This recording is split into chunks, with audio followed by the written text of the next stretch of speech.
So I am now recording, and welcome to sessions 3 and 4.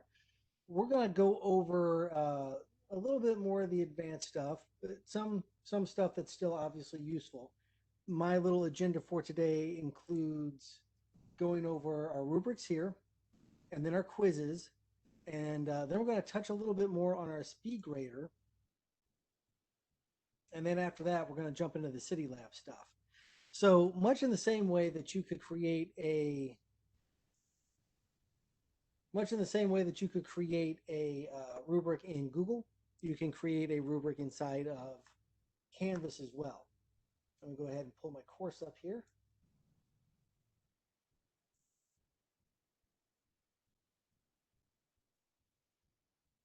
Bring this over here to the side.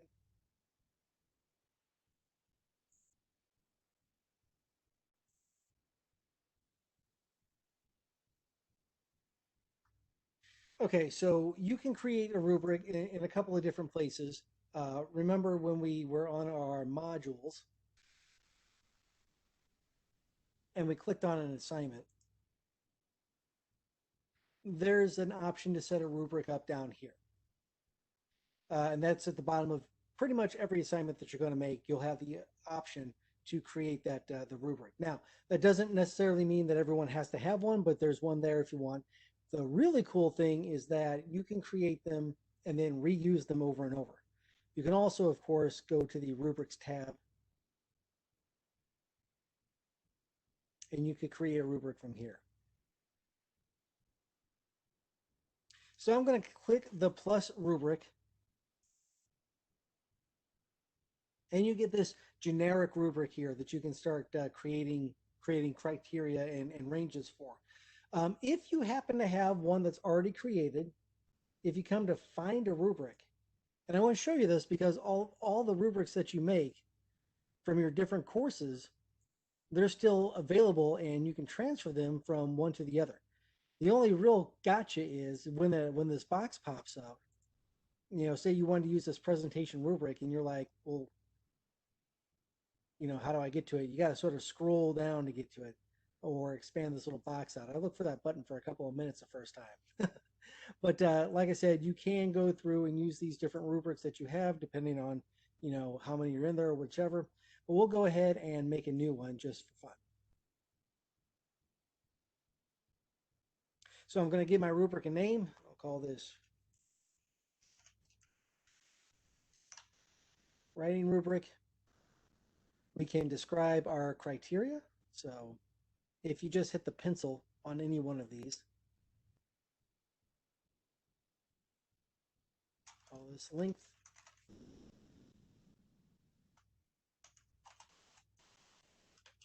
Length of the document. Okay, maybe there's a word count or something that has to be fulfilled. So right now it just gives us the basic of 0 and 5. If I click on that, I can change that to, maybe 10. And instead of full marks, I'll put, acceptable. And I can put whatever my criteria down here is, over 1,000 words. On the right-hand side, I have my 0 points, so I can click on that and keep that at 0. Call this unacceptable. Unacceptable. Gotta spell it right. I'll put less than 500 words. And I can update that. But if I want to put something in between all or nothing, I can come to this little blue circle with the white plus in the middle. And I can click that. Canvas will split it and automatically bring up a rating for me. So I'll put 5 points. You know what? I'm going to do a couple different ratings here. So I'm going to make this one 7. I'll call this improving. I'll say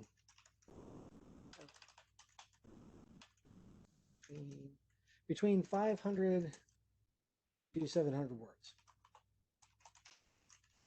Okay, I'll hit update rating. And then, of course, I'm going to add one more in here. I'll put it at 4. And call it needs improvement. This is between 700 and what I put on the other 500 words. So I have these 4 ratings, 0, 4, 7, and 10, and I have one criteria. And just like with Google and pretty much anyone else that you've ever used, I can create another level, another criteria,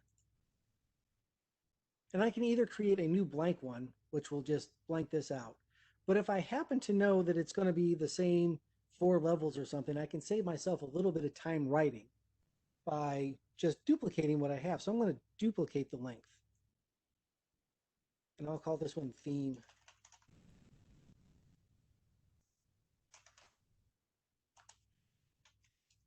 Okay. And I can update it, and then I can go through and edit these as necessary. So click on that pencil, change from over 1,000 words to, I don't know, awesome theme. You get the idea.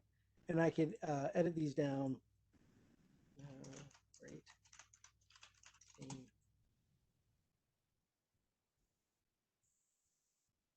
Good theme. And then, I don't know, maybe no theme.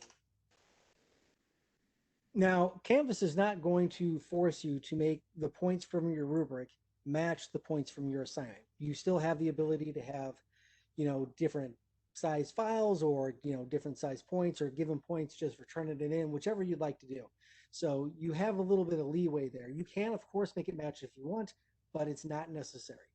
The other thing to note is even though I might have 1, 2, 3, 4 ratings on this criteria, that does not mean I have to have 4 down here. Let's say that I don't think I need the needs improvement on the theme. So I can just click the trash can. So this level will have 4 ratings. This level down here will only have 3. Okay, and I can go through and add some more, but I think you get the idea. You can also choose whether or not you want to remove the points from there. So, sometimes in the past, I've seen it where students will look at a rubric and they'll be like, well, it's not worth the 5 or 10 points to do that. So I'm just going to, take it off or not do it. This way you can remove the points and the students won't be able to see it. And of course, you have some other options to hide the total score for whatever you'd like. So I'll call this writing rubric 2 because I think I have a couple of them. And I'll click create rubric. So this rubric is now attached to this assignment. Okay. What does that look like from the student view?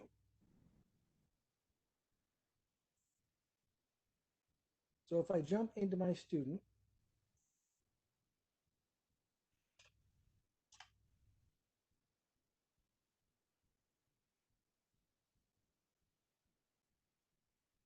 I'll hop on over here. So we're now in the student view. I'll come down to my modules. And I believe that was this assignment that I just did that on. Yes. Okay. So here you can see what the student sees when they come up. So they'll be able to have a very good idea of what exactly it is that you're looking for, what your rubric states, and they'll be able to understand that before they even go into the assignment. Since we're here,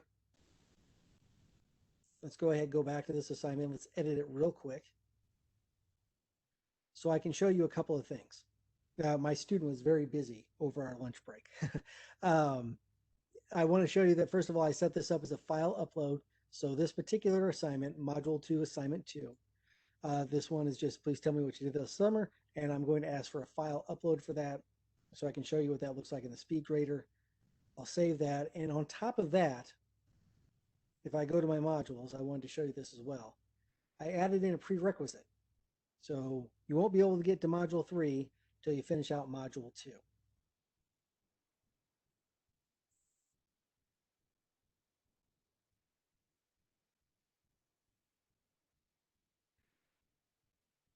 I believe so I got a message, and by the way, please remember to post the message to everyone in case you see it. But I do believe you'll need to copy and paste those rubrics into your to these particular fields. You can, of course, use them separately, but in order to get the Canvas rubrics, you'll need to upload them and create them separately in there. Once again, it's not necessary, but if you want to use them inside of the Speedgrader as such, you'd have to do that. And I'll show you what that looks like in a bit. So from my modules here, I'm the student now. This is my student exam. I wish I could put student up at the top. I come over and I see that on my rocks, I can't get there till I do this. So I have to do these two assignments first. So this one's submitted. I'll go to the next one, which is this guy. And remember, since it's requiring an upload, a file upload, I'll click submit assignment. It's going to say, hey, where is that upload at? Now, if I had a Google Doc, I could authorize that and go that way. I can put something into Google Drive. I happen to have a Word file right here, so I'll choose File, go to Desktop. Actually, I put it in the Canvas, I believe. There it is, Word doc. So I open that up, and then I can submit the assignment.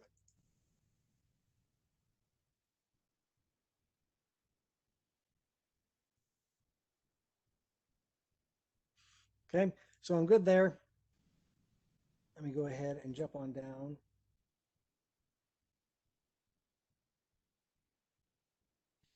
Oh, I'm sorry, I forgot to show. By the way, since I completed that assignment now, I'm able to open up this assignment here and do what we need to do.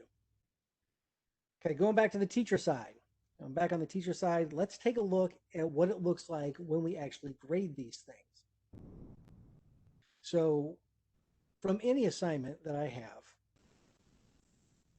and I'll just choose this one, in the upper right-hand corner, I'll get my speed grader. So I can click on the speed grader. And what this panel on the left is going to look like will depend a great deal on what kind of assignment it is.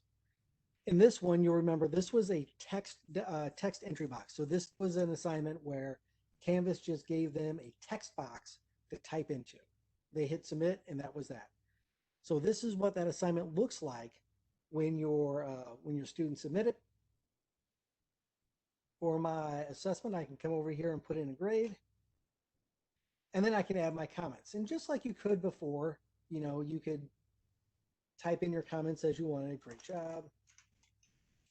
I can attach a comment. So perhaps if you had a rubric that you wanted to use that you created that you did not make inside of this, or if you created a rubric for an assignment that doesn't have that particular ability to have it attached, you can attach that rubric here if you wanted to with that little paper clip.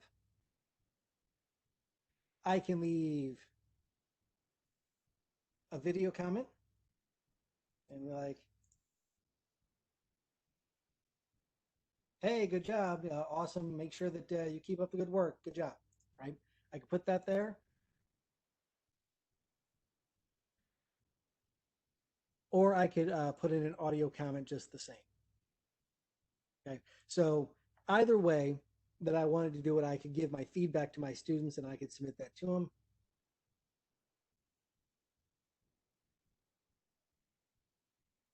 And once that's done, if I had more students, which I don't, but if I did, I could bounce back and forth up here. Student one, in this case, being the test student. All right, so I can go back and forth. Okay, so I go back and forth between my students up here.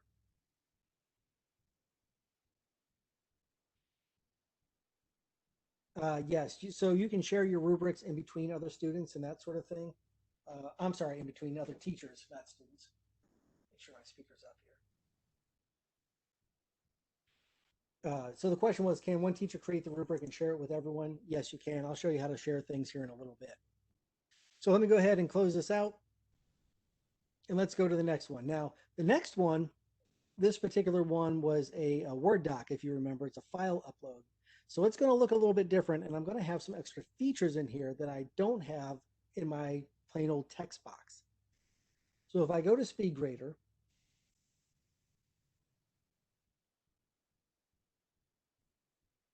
this is the text, I'm sorry, this is the Word document that was uploaded from the student.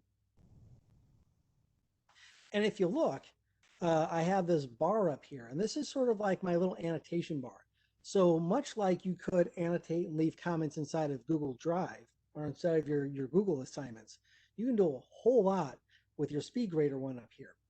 So for example, obviously our arrow is just for navigation, but you can use this pointer and you have these different colors. And I've heard teachers say that you know, they use red for grammatical errors and they use orange for theme errors or something like that. So you could, just click, like incorrect spelling or spelling. And I spelled it wrong. That's funny. You could, then come back, change the color, you know, whichever you would want to do. You could go through and point annotate this way.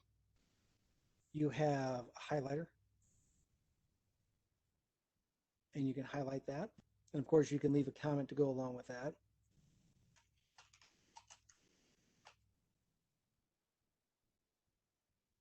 You can just make a box, right, and type stuff in here. Although you can make it a little bit bigger. And if you mess up, like I just did, all you gotta do is click inside of it and get rid of it. It'll let you. Oh, that's weird. I'll just undo that then. You can strike out stuff.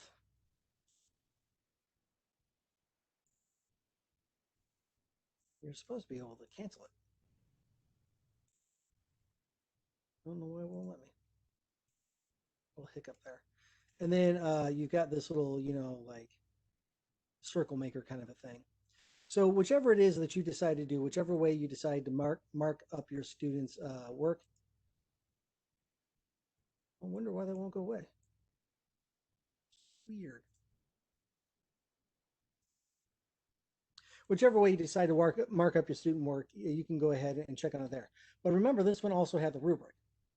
So if I come to the right-hand side, here's my view rubric over here. And this is why I was talking about the difference between, just uploading a document to be a rubric and actually using the one inside of Canvas. Come on. You can use this and sort of click in between the different levels there, right? Choose which one you want it to be. There we go. Choose which one you want it to be. It will tally the points down here for you, but it will not add them inside of your actual grade. So I'm saying 17 out of 20. If I hit save, I still have to come up here and type in, let's say that they get, I don't know, 30 points just for completing it. So they get a total of 47 out of 50. Right. And once again, if I came up here, if I had other students, I'd be able to bounce back and forth between them. With that little check mark showing that it's been graded, you'll see a little dot, if a little orange dot if it hasn't been graded. And all these things will then make their way to the grade book. So when I close this out and I go to my grades,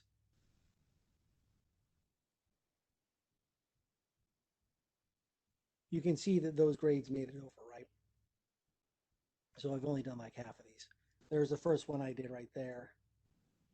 And then here's the other one over here. All right, so both of those things have made their way over to the grade book. So that's what I meant by you're not going to spend a whole lot of time going in and actually entering grades in manually. And as I said before, even with my subgroups over here, you can now see how those percentages go over. Even if it's not necessarily the grade book the students are looking at, this is still a good way for the students to see, or for the teacher to see, how your kids are performing in those areas.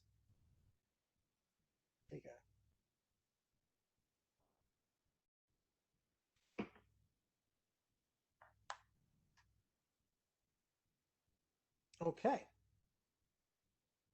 So if we feel pretty good with that, we can go ahead and move on to quizzes. Oh, that's right.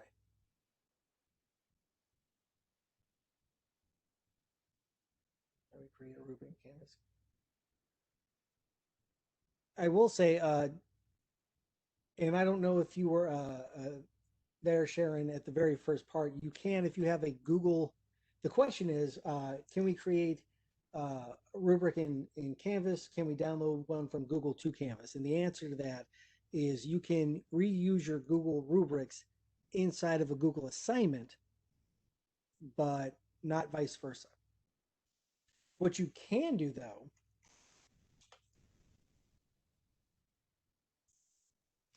I'm going to show you what I've done while I've been playing around with this.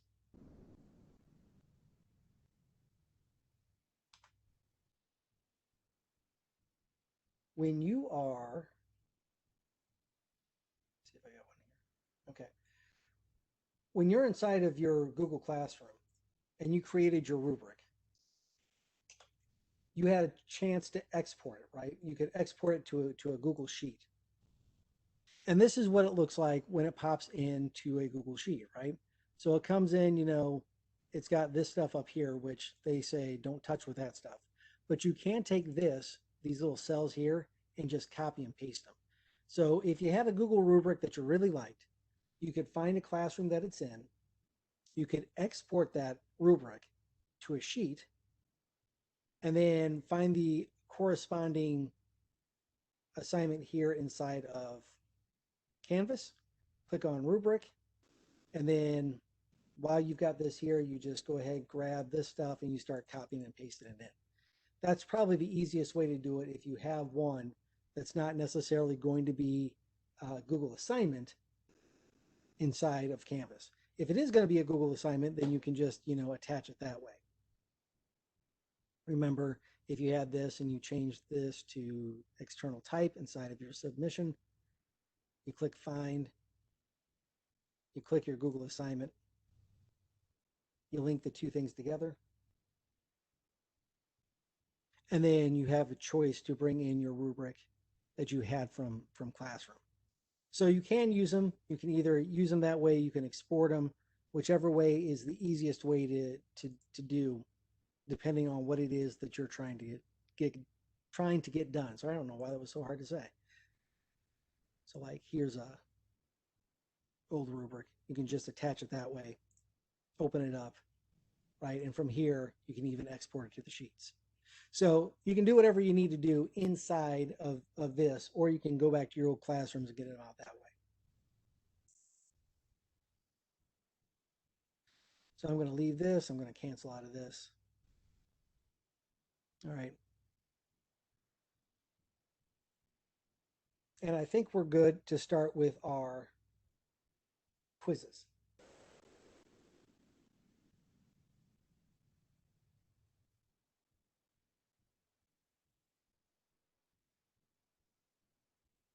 Okay, guys, please remember to put those questions out to the post. I've got Nick here, Nick Cusimano helping us out, so helping to field those questions. If you weren't here on the first one, we talked a lot about what a Google assignment was, the differences between a regular assignment here and what one inside of Google would be. Essentially, inside, and I'll go over this real quick. Inside of our assignments, all right, I'll just make myself a new assignment.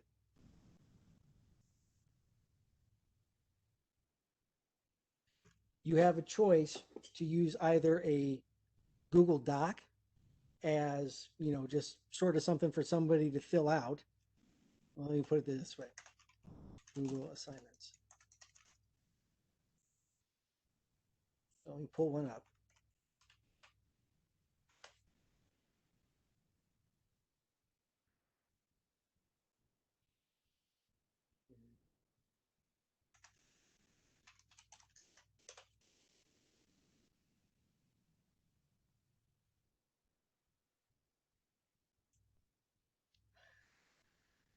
Um, our walls are a little thinner here. I don't. Sorry, I apologize if you hear my wife talking in the other room.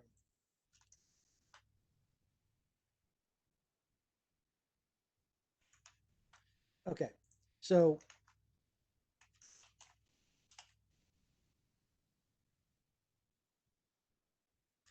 let's say that I have a Google Doc here that I want to give to all my students.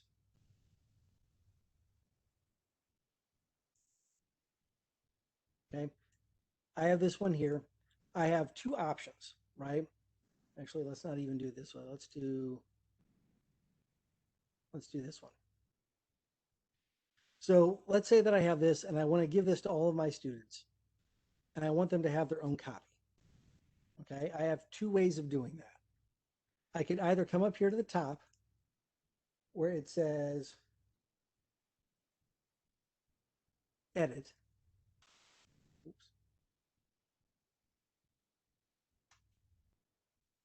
I got big old fingers. I can change that to copy. I could copy this entire link, come back here and say, please fill out this doc.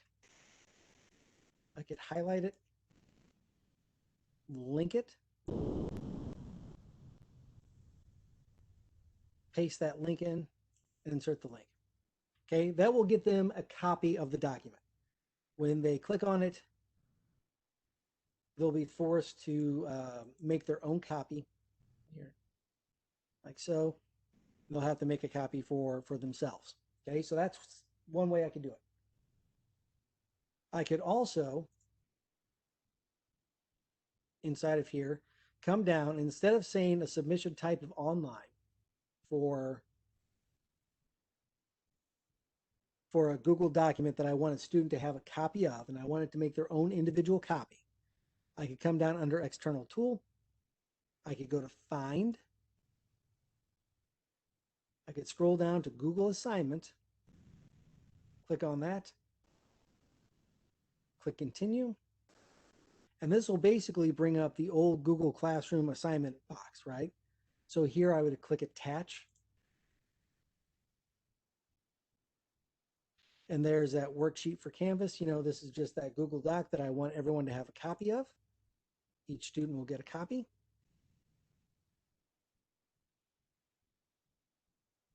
Make sure that my points match with my due date.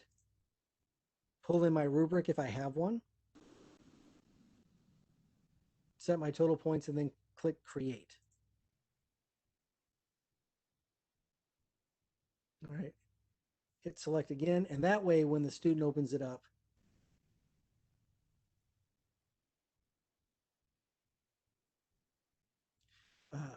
maybe a second to load up. When the student opens it up, they'll actually see this. They'll be able to click on this and they'll have their own copy, just like they were inside of the old Google Classroom.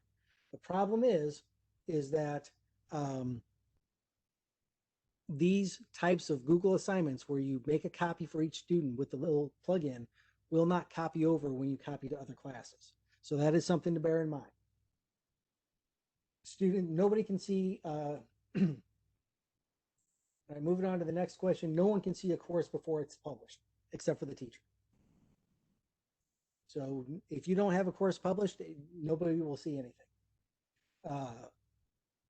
You have to publish the course in order for them to be able to see it. And on top of that, inside of your modules here, you have to publish your modules for them to see it. So for example, if I were to take this module 3, rocks, right? If I were to unpublish that and then go to my student example. Okay, so this is a student in my class. You'll see that module 3 is not there. So if it is not published, no one will see anything except for the content creator, the teacher will. But nobody else is going to be able to see anything inside of those modules. Everything else will be blank, okay? So if it's not published, nobody's seeing anything. And I hope that clears it up for you. All right.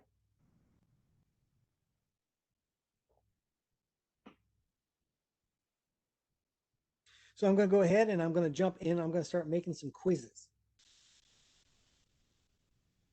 Now there's some things to know about the quizzes, and the quizzes can do some really awesome stuff, but they can also, well, it's just some stuff you got to watch out for is really all I'm going to say. They're not bad in any way. You just got to watch out, but they can do some really cool things. So I have no quizzes already created. So I'm going to go to the quiz tab and I'm going to come up to the top where the little blue plus quiz is. And the first time I do, I'm going to get this option. I can either create a classic quiz or I can create a new quiz. And basically it tells you for the time being, if you need security, you need the Speedgrader, you need to be able to download student responses. Classic quizzes is for you. New quizzes has a few more question types, like a hotspot, and you can do some more stuff with it. They work perfectly fine, but I will say that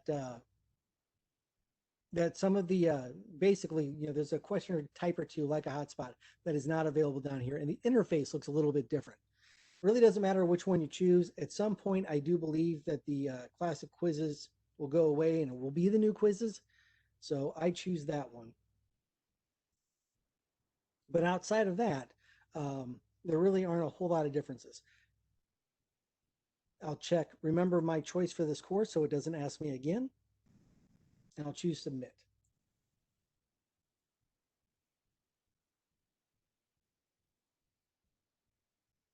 Okay, and just like before, we're creating a new quiz. So I'll call this quiz 1 Woods. I'll make a new assignment group for it.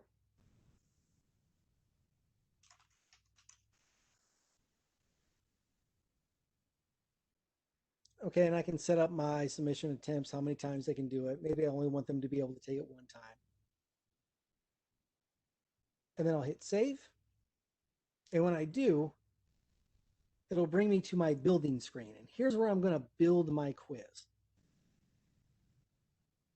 Now, depending on how you do it, and I'll show you what this means in a minute, you might get this interface.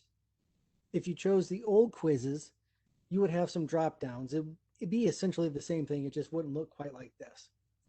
I do want to point out up here at the top, these item banks. You can see I've got a handful of these banks already, and I'll explain what these mean. Essentially, with inside of Canvas, I can take questions from my different courses and I can share them not only between my different sections and between my different courses, but I can share them with teachers as well, right? So if I wanted, I could have my entire CLT working together on question banks. And then I could share those questions with the teachers, and that way we could all be working with the same questions, right? If you want to do benchmarks or something that way. Hey, Scott, we have some new people who weren't able to join us the first time. So can you clarify again about what he's talking about Google assignments, copying from section to section? Yeah. Or are we talking section to section? Or are we talking if we're sharing courses from teacher to teacher? Am I making sense? Yeah, I can do both. Okay. Classic quizzes will not allow you to copy the module. Is that correct? I thought I've done that. Well, we'll double check. Classic won't allow copying. Well, with the new quizzes, you don't need the Speedgrader. But maybe that's true. So let's check. So first of all, let's go back. Let's stop the item banks here. And let's go back to the assignments, so we can sort of get a grip on that before we go further. Okay. So with any quiz or module, and you can click your three dots in whatever, how can I put this? So if you're in assignments, you have to be in assignments. If you want to copy a page, you have to be in pages, right? So you have to be in the tab of the item you want to copy over. But I can take this this assignment right here, assignment 1, and I can copy this by clicking these three dots over here. All right, and I can copy it to any of my other classes. It'll ask me if I want to put it in a certain module, where in that module I want to put it. All right, that'll work. And I can copy that over there. So I can copy modules. I'm sorry, I can copy assignments very easily between my courses. That said, I can also click these three dots and I can send it. I can send a copy of this to another teacher.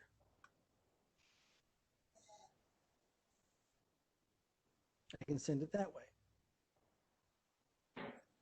I can also come down at create a new course, and I can copy this entire course, the entire thing, into the new course, right? But here's the thing. Here's the catch. If I have a Google assignment, meaning, let's see, where did I put that Google assignment at? If I have a Google assignment, meaning one where I use this plugin right here, this Google assignment, if I used that, then this will not copy. Okay, the spot will copy over, the information will copy over, but this files here, it will not. So we're going to get a little bit ahead of ourselves, but I'll go ahead and show you, I guess. If I go to my dashboard and I start a new course, and I'll just call this copy into me.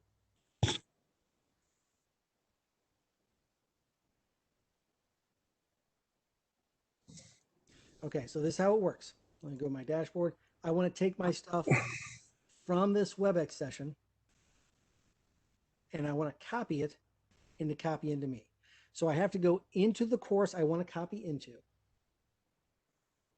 I'll show you where the teacher finds a shared contact in a minute. If I go in there, I can go down to settings and I can come over to import course content.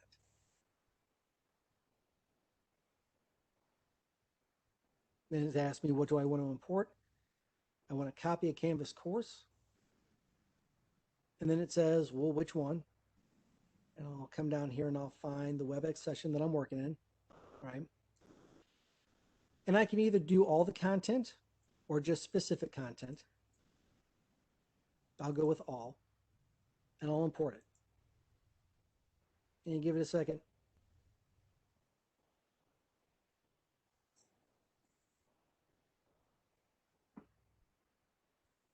Okay, so now that it's all done, I'll head to my modules where things would be. And you can see my modules are set up right. And if I go to my assignments are set up exactly as they were in the other one. But here's the catch. That Google assignment, when I click on it, and I link,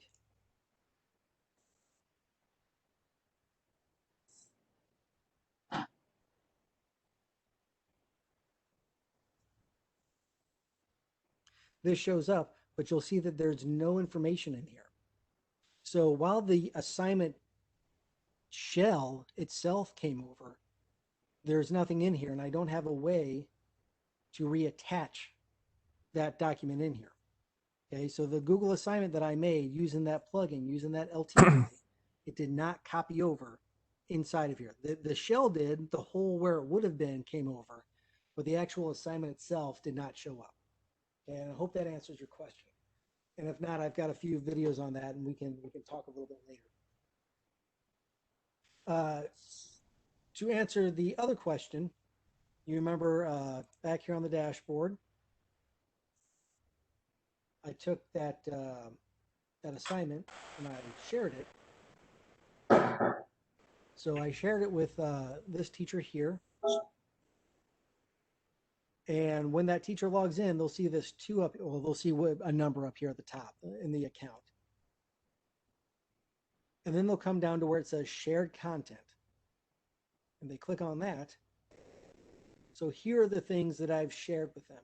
And in this case, this is the one that I just sent over today. So they'll be able to take that, preview it, import it into a course, or remove it, right? So they can do whatever they want with it. They can look at it and be like, oh, yeah, okay, this will do. That's what I need. Then I'll import it, and it'll ask what course, and you go through that that step again, right? So it'll import it that way. For the quizzes, let's check and see. So let's go back here and I'll reset that. So if I choose quiz, it's a quiz, and I'll just stick a question in here.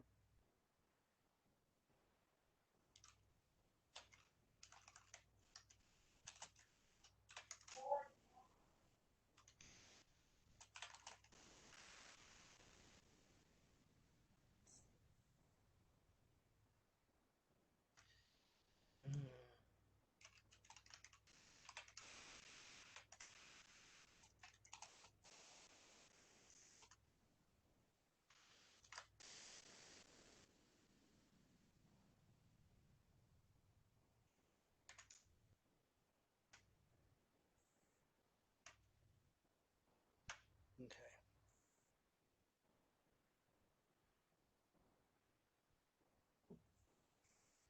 So I've got this one whole question in here. All right.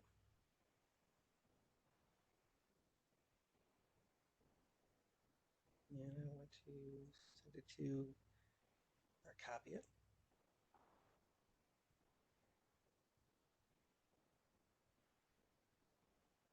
And I'll just put this into week 1 at the top.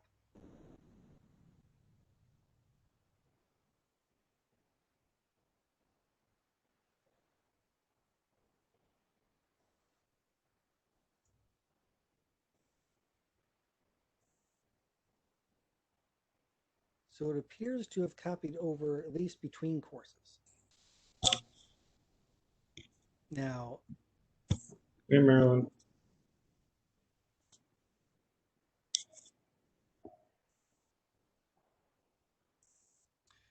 all right. But since we went ahead and took a look at that, let me go ahead and show you that the classic quizzes, you can see that the interface looks a lot different than the other one, right? When I do my questions over here and I do my new question, I have to choose my drop down from here.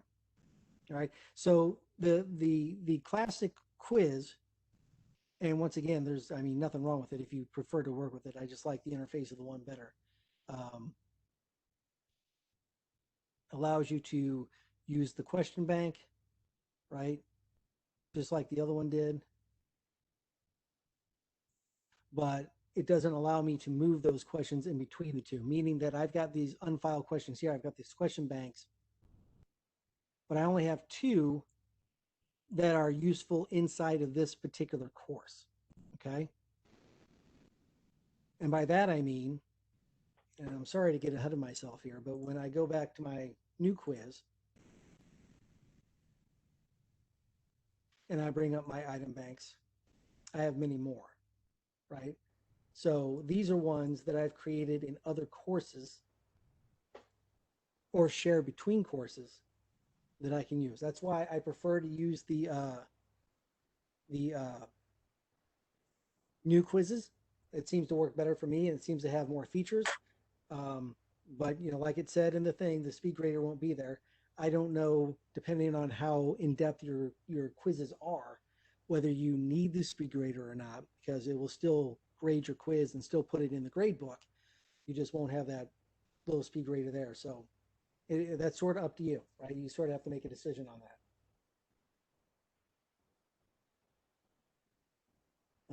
So will I have to retype all the questions for quizzes?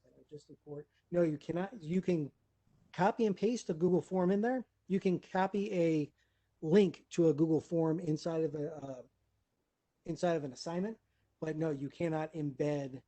You can't just import the questions from your forms.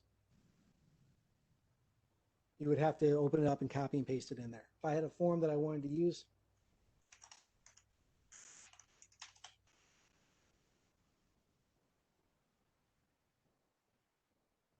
I'll just call this. Hey, Jana. My name is Nick Guzman. I'm Director for Instructional Technology for the folks in Multiple School District. And I was wondering if you could send me the usage reports for our middle schools. Okay, so I've got this these forms here, right? So well, this isn't even mine. All right. But anyway, if I have Sure. this, you're not going to be You able to ready get for any it? of those. Let me turn this down real quick. It's NCUS Okay. as in super salad, U, Any of these, M any as of in the stuff in Mary, here, you're not A going to as be in able to get apple, the N block as in mode. Nancy, You're not going to be O, able to get any of those things unless you at, just link F as in this Frank, form right Z here. So as in you could, of zebra, course, just hit send K, 1, 2, and grab that this M link and as in copy it. Mary, O as in opera, that Build US. out an assignment inside of your course.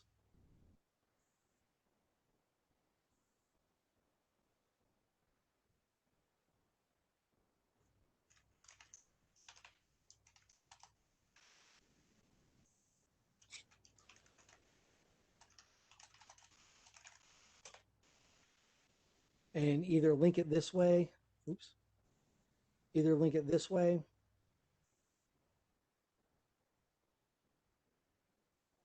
or just, highlight Uh-huh. a word and link M, it that way. M-O. Uh-huh. So you could do it that way and link your form that way, or you would actually just, open it up, copy and paste it. But if you want any of the features that comes with forms, if you want any of We that have, Chrome browsing, that's if you want to be F-O-R-T able to, I'm not Chrome browsing. What am I talking about? If you space want any of those, locking down the Chromebook and that kind of stuff, Z-U-M-W-A-L-T. lock mode, you're going to have to do it inside of forms. There's just no two ways about it. Okay. Or like I said, you can simply just take the question, copy it, and then paste it into forms. And I hope that answers the question there. Just two of them. You don't have to redo it. You can more than, you can easily use the Okay, forms that then you have. The F-T only thing is you'll actually have to put the grade period. book in, or the grade inside of the grade book and use it that way. I hope that that answers your question there. Okay. Let me go ahead and take this out. Okay, are we all good on that? I hope I didn't rush through that too quick. And I hope you can hear me. I'm going to turn myself up. I'm having trouble talking.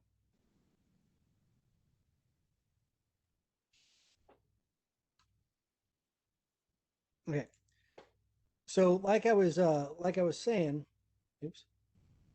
I like using the new quizzes because of the features, but we did sort of talk about the copying a question from the forum. Yeah, just copy each line by line.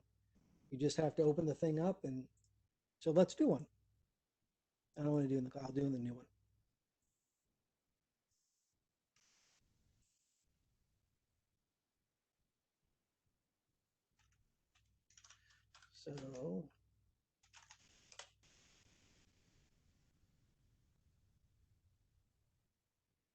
So let's say I've got this form here, right?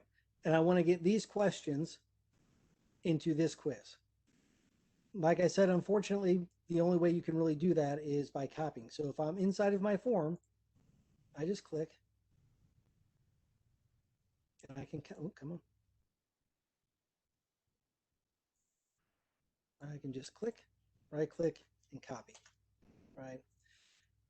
Is it the easiest thing in the world? No. I can understand why it'd be a little frustrating to do. So that was a multiple choice, right? So I'll click on the blue plus and I'll choose a multiple choice. And then I'll just, boom, paste in my answer or my question stem and then pop back over here and find out what the answers were.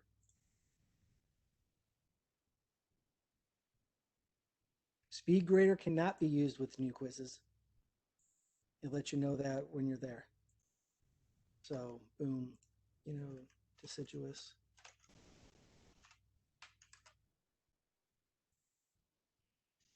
Okay,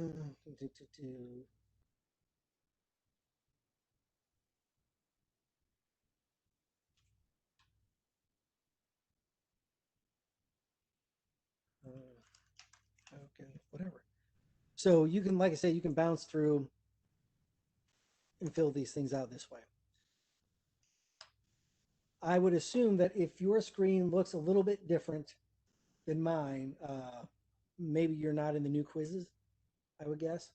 And yeah, so if some of your questions or some of your test quizzes are, 50 or 100 questions, then just link to the Google form. I think that would be the easiest thing to get you started. Instead of having to go through and recreate the wheel and throwing it all in there at once, I think the easiest way to do it, if you have that many questions in a form, is to just link the questions to the form. To review how I got here, I'll go back to my return. I'll start over brand new. I'm going to go to quizzes.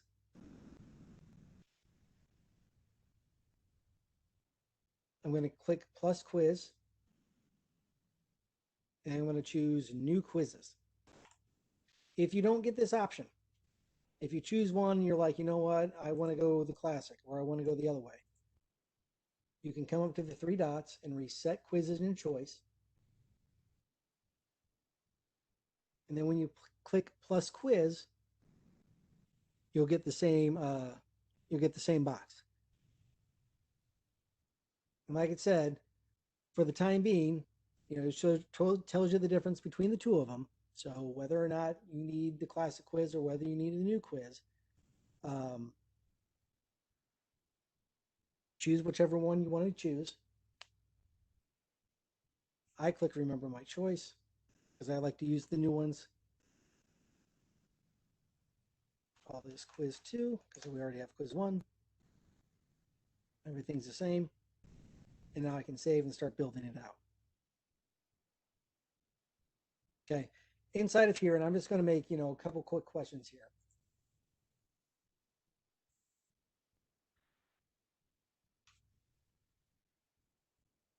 Inside of here, we've got our instructions, so you can always be like,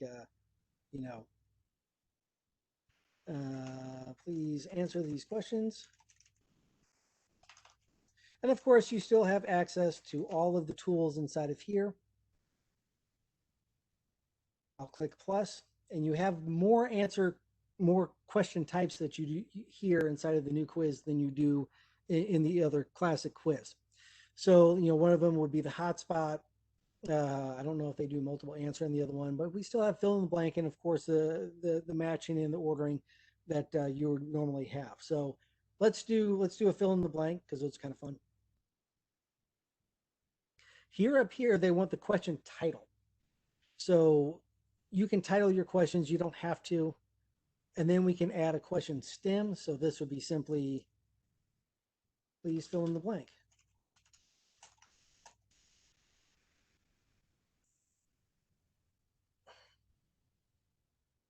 And then over here, sorry.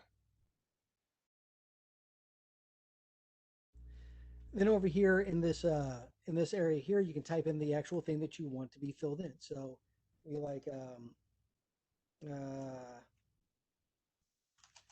I do not like green eggs and ham.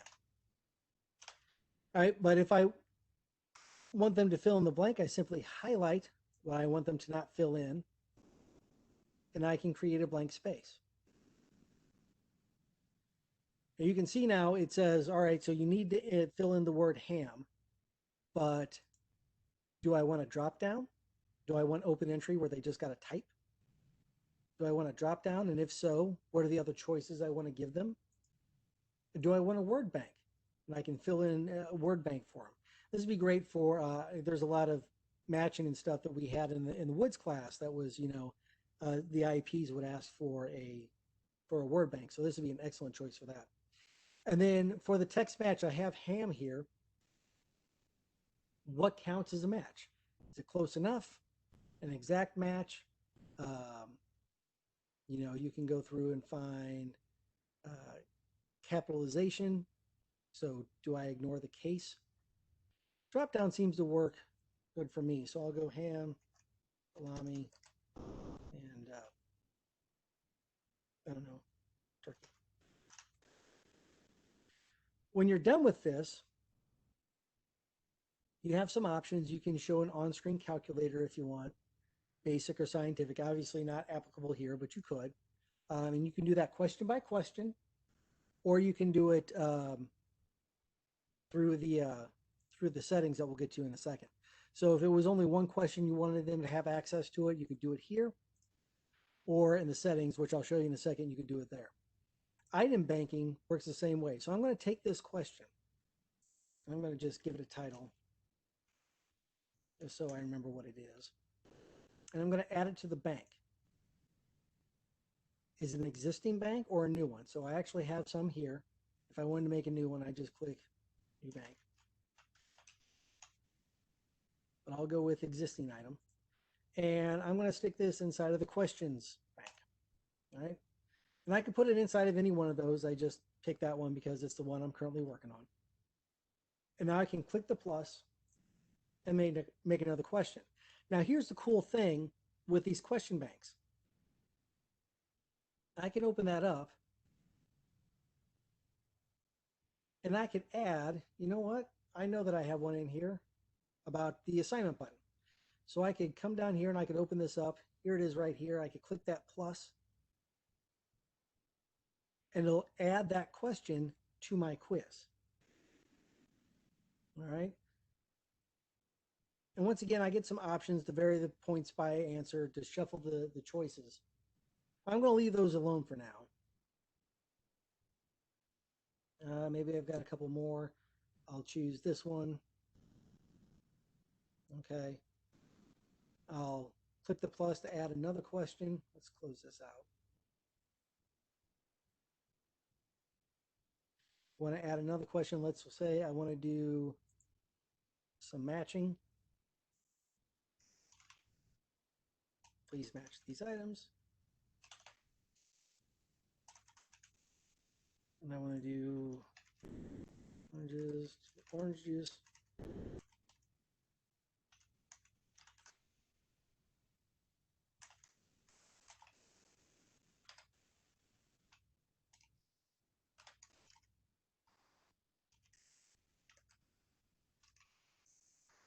I'm not going to have a fourth option down here, but if I wanted to, I could add it back in. And I'll add this to the bank as well. Oops. Existing one. Click add. We got 4. Let's put in one more. For this one, I'll do just a multiple choice. Oh, please. One of the cool things you can do inside of here is actually add in images. So if I come to upload media, I could browse and I'll just open this up.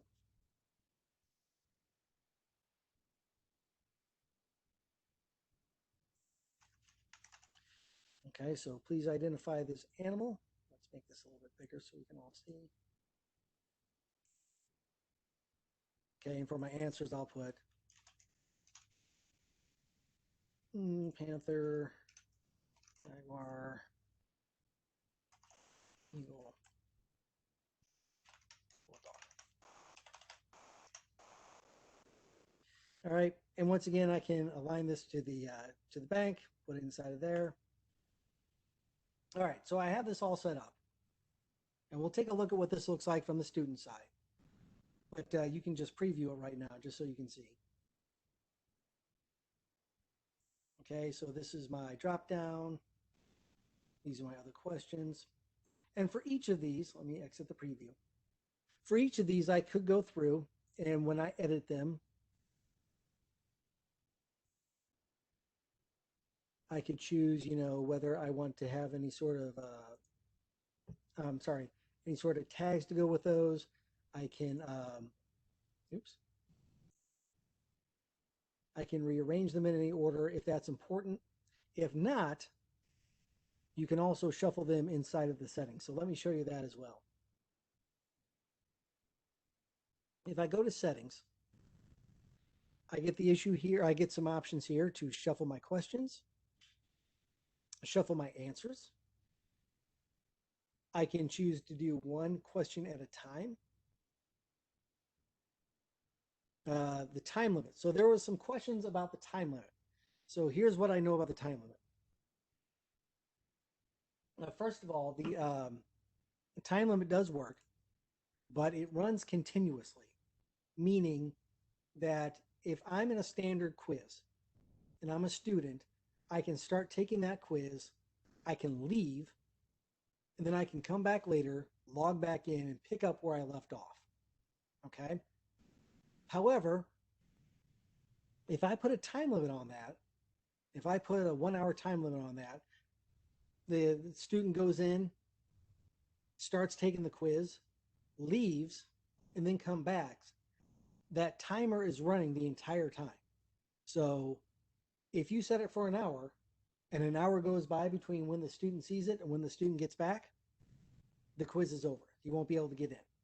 So that is something to keep in mind. You know, if you want to set quizzes or set limits on your quizzes, you know, I guess make sure that they're able to get them done in the allotted amount of time. Because if they leave and come back, that timer is still running the entire time. So let's say it was 7th hour, and he's like, well, I'll start it here and then I'll finish it at home. He won't be able to do that, right? Also, allowing backtracking. That's here under this one question at a time. So if you want to allow them to go back, I don't know about you, but there have been times that maybe I see a question and it reminds me of the correct answer of something else. So if you want them to be able to go back, that's there. The calculator. If you want them to have access to a calculator the entire time, that's here in this settings, whether it's basic or scientific. If you want them to be able to have multiple attempts, and what score do you want them to keep? You know, the latest, the average, how many attempts, and do you want them to have to wait in between taking attempts? And finally, you can restrict what they can see. So you remember back in Google Forms, you could sort of, you know, release the answers when you felt like it. This will allow you to, you know, have a little bit more granular control over what it is that you let them see and when. So you can show the points awarded, possible, and then items individually. Okay, it all depends on how you want to do it. When you're all done, click return. Okay, we've got our quiz built up. But here's a really neat thing about the quiz, and I'm going to go ahead and throw in another one. With the new quizzes and those question banks, I can create a pool of questions and then create a quiz that will randomly pull those questions in. Let me show you what I mean. So if I go to quiz, and I'll call this random quiz.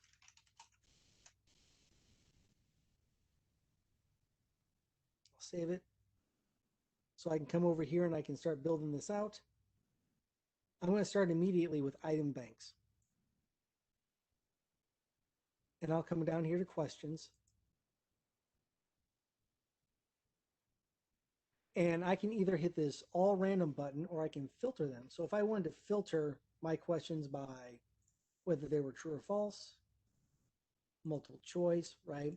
I can choose those, and like if I just wanted these types of questions in there, I could go through and add them that way. But what I'm going to do is I'm going to click all random.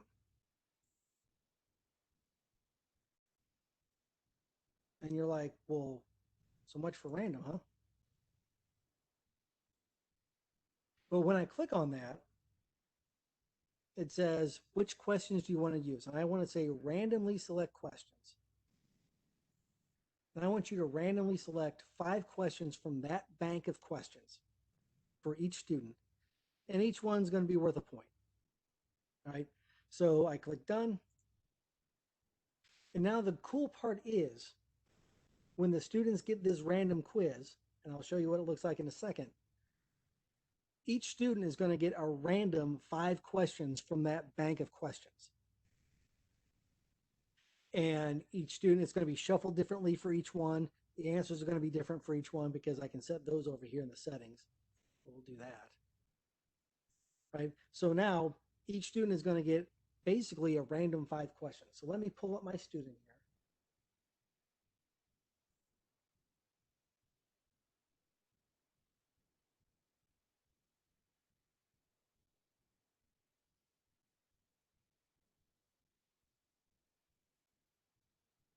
All right, I'll go down to quizzes.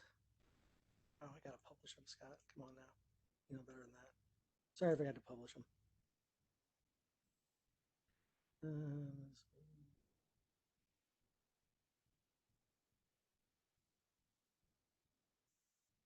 And in reality, I would obviously put this inside of a module. I'm just, Okay, so if I open up this random quiz, there's no time limit on it. But if there was, as soon as I click begin, it would start counting down.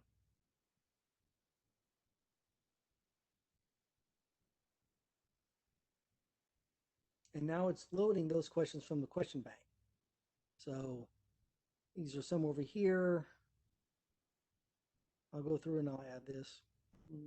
Yes, we'll get one wrong. Hey Siri, create an assignment. I like that one. Modules can be locked. All right. So I'll submit my quiz and it'll grade it for me because most of them can be graded automatically. All right. It tells me what I got. But then as I go back to my grades, I'm on the teacher side now.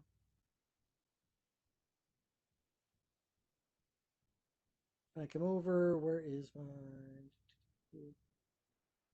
So there's my random quiz right there. So by meaning you don't need the Speedgrader, yes, if you have maybe essays, you will see the need to do that. But if you don't, if most of your stuff is fill in the blank, multiple choice, multiple answer, hotspots, that kind of thing, you'll be able to grab it that way, and it'll automatically pull it into the gradebook for you. So I hope that sort of answers the question. Depending on what it is that you're doing will sort of determine which one you need. And I hope that's helpful. I believe I got to the question about, yeah, I got to that question. If you get shared content, it shows up here. And on top of that, when you're on your dashboard, these little notifications are down here. Obviously, my poor wife is, I've been experimenting on her account all week. But so like, you'll get these little icons on your thing saying that there's things there, or in this case is for discussions, but also up here, you'll get those accounts if you haven't cleared them out. And even though I've already looked at them, if I go to shared content, it's still available. So just because you've seen the notification does not mean that the notification or that the content clears out. Finally, the last part I wanted to show you with this, we'll pull that back up over here somewhere.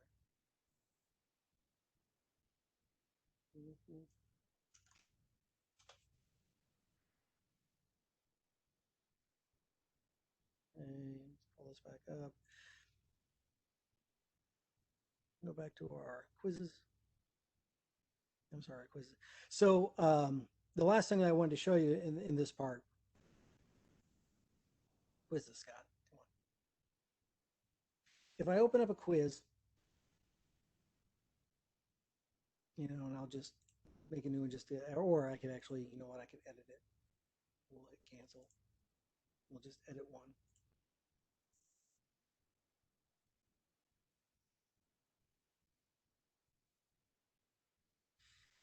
If I open up my question bank again, and down here on the bottom, and it's kind of hard to see, but I've got this share button. So what I can do is I can click that share button, and I can share this question bank with other people. So let's just assume if you were working as a department together, you could create a fake dummy course, fill it with your questions, and then go through and add all of your teachers inside of this area so that they would all have access to the same bank of questions. Does that make sense? So if you wanted to have benchmarks in between your department, you just build out one fake quiz and then share those questions with other people. So hopefully that's helpful. And even more importantly, using the new quizzes. So I've got this one questions, and I just want to show it to you. It's got 18 questions in there, right? So if I go to my dashboard and I pop open any old other random course and I go to quizzes, there are no quizzes in here, so this will prove the point. And still got to name them. When I open up my items bank, there are all my items in my question bank. So they're going to follow you in the new quizzes, course to course to course. Okay. So you see, I've got the CLT banks, I've got my question banks, question bank media. I've got these 4 different banks here. If I were to go inside of the old quizzes, let's close this out.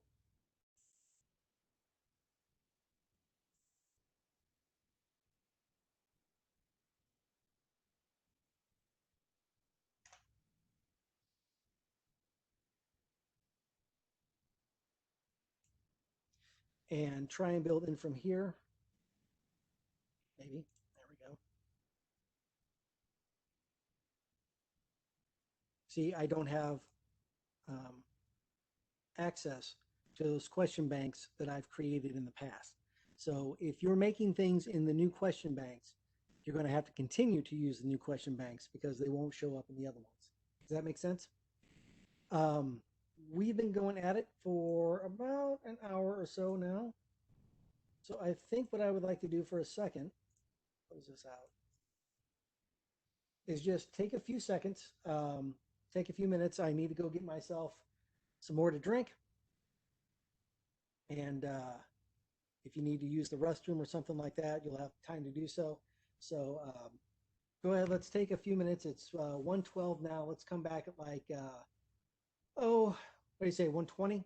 Just give you a few seconds to do what you got to do. I'll go through and check out these chats over here and see if there's anything in there that I need to know about. And of course, if there's any questions, feel free to throw those in there. If Nick can answer them, and if there's something that needs to be, I guess, shown to everybody, we can take care of that too. So I will see you in about 6 minutes, 7 minutes. And Julie, I'll kind of talk through cross-listing again, and then I'll send you the video. So in your chat, let's see here. Sorry, I'm just trying to. 2 sections of AP Lit and 4 sections of English 1.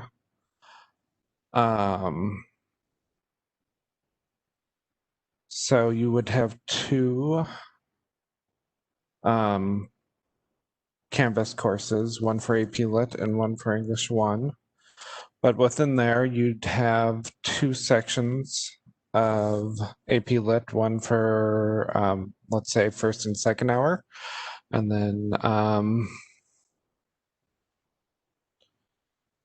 4 sections of English 1. So we'll say 4, 5, 6, 7 for English 1.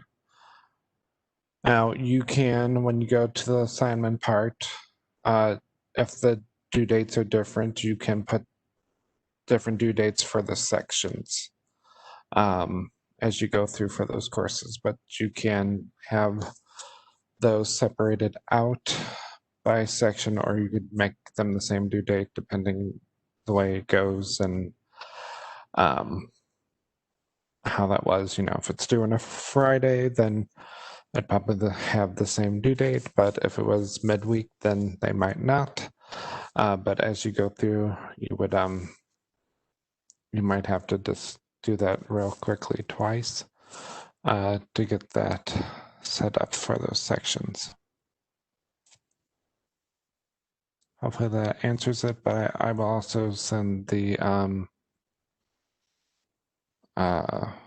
video that Canvas has about cross-listing. We do the cross-listing for you. You'll just do the assigning to the classes as needed of, you know, the dates, due dates, that type of stuff.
Hey everybody, how you doing?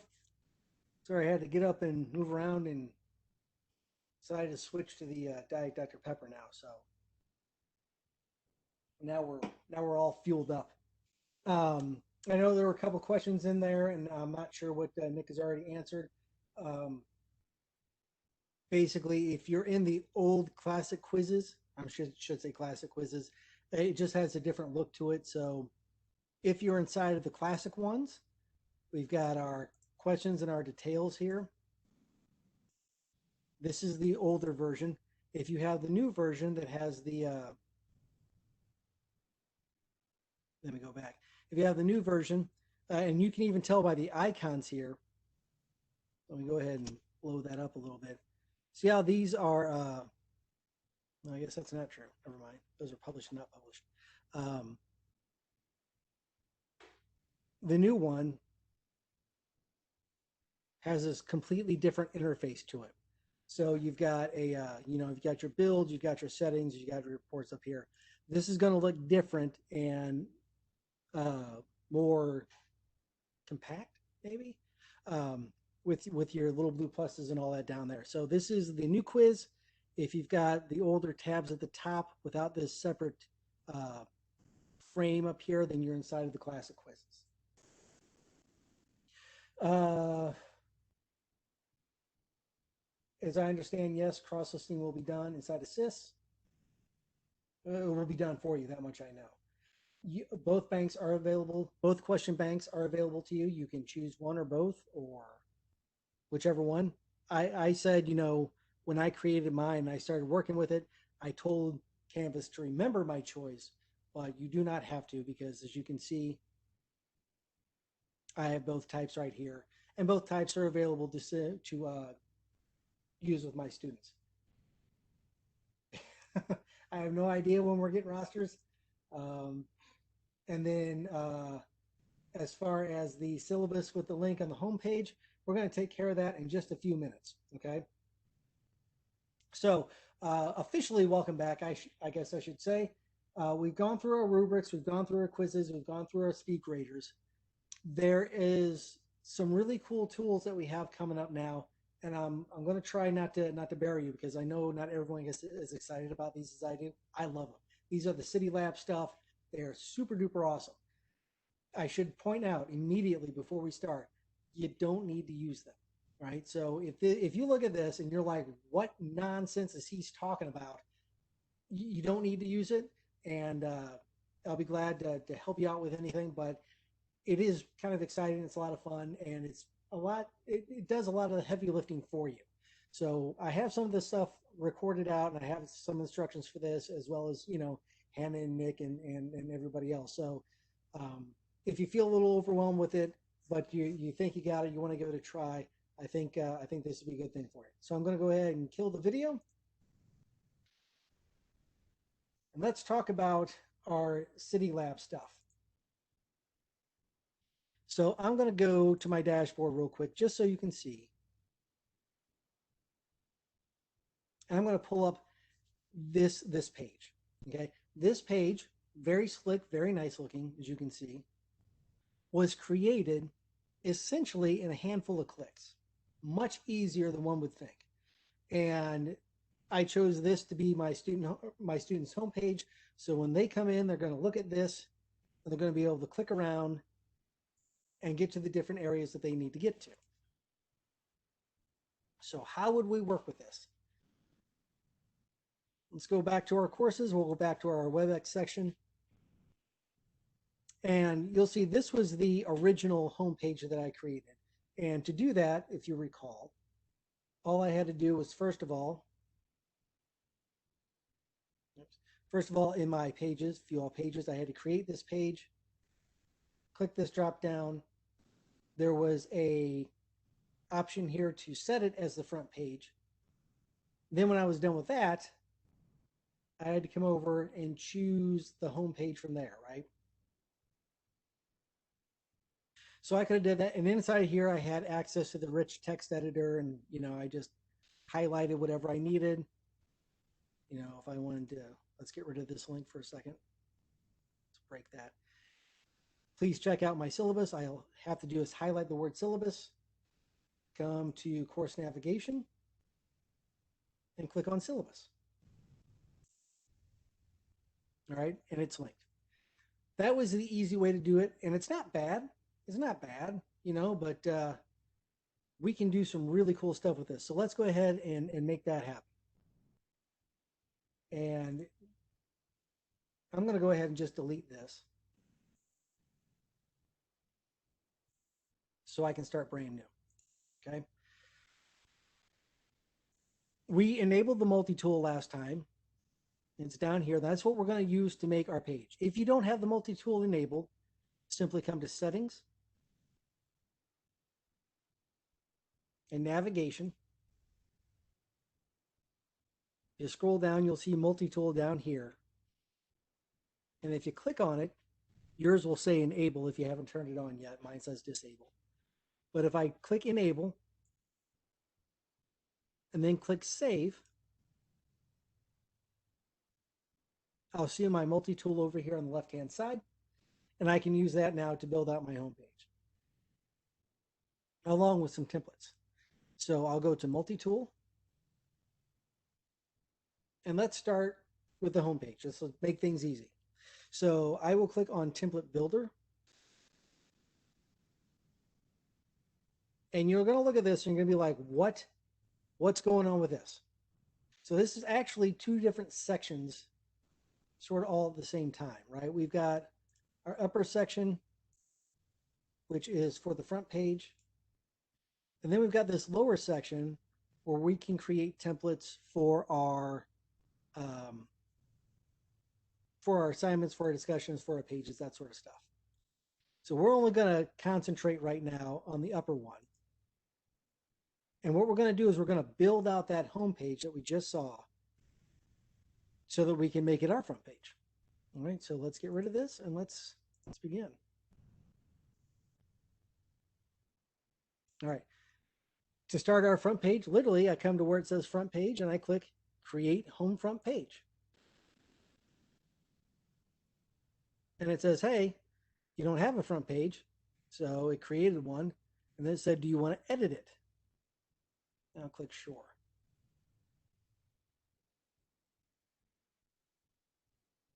Okay, as with all of our rich content editor pages, you know, I got my pages, I've got my any of my assignments, anything like that. Remember that a page is basically for some static content, stuff that we want our students to see, but not necessarily things that they have to are assigned, right? This is great for information pages, things like that. And I can start building out my content here, but I don't see any of my tools. So to make my tools show up, I'm going to hit I'm going to hit Alt, Shift, and D at the same time. Okay? That little rocket is going to pop up. And in case you get lost, remember it'll tell you to make it open up, use Alt, Shift, and D. All right. Now I'm going to show you this, and I will let you know that with the stuff that Nick has already created that we can use, a teacher really would only have to build this out one time and then could share it with all the other teachers in your building. So there's a good chance that your Canvas building trainer has probably already gone through and done a good chunk of this, but I want you to see it just in case. So I'll go through that once again. I've got once again, I'll just click on the little rocket, Alt Shift D if you don't see it. And I get all these blocks, and you're like, what is going on? Make this a little bit more, there we go, a little bit more friendly. What I can do is I can come down to the create edit content and then come down to choose a theme. And when I open up choose a theme, I have two page types. It says, hey, is this a basic page or is this a front page?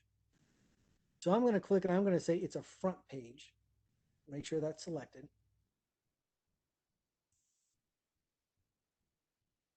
And then I can sort of hover over these and I can take a look at these different templates that are built out. I can sort of find one that I like. So I don't know. I'm a big fan of. I like these down here. Bookmarks kind of fun. That's kind of fun. I think I use flat sections though. That's a good one. So I'll choose flat sections. When I click, watch what happens. All I'm going to do is click. Boom. Right now I've got this whole thing set up right here, and you're like, "Well, that's awesome, Scott." Except I work at North High, and I would like a North High banner here in the middle instead of where it says Fort Zumwalt. Not a problem. So all I need to do is click on this. I'm going to hit delete, which is generally something you should not do inside of these, but I'm going to do it. And then I'm going to come over to the embed image.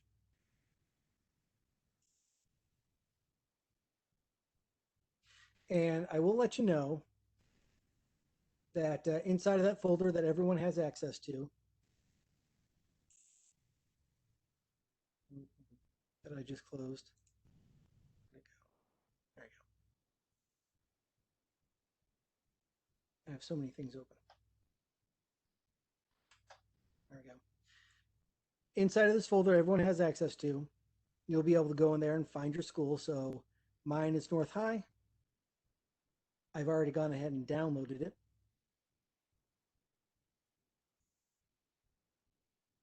And then I'm going to come over to Canvas and I'm going to upload it.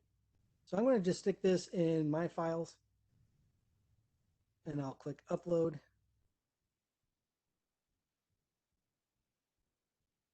And here's where I downloaded that image. I click open.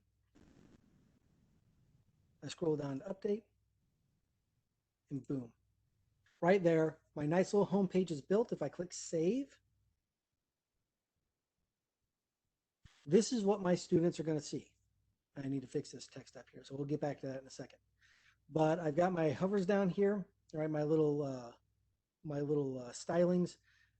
I've updated it for my thing. Let's go ahead and fix this text thing and fix this home.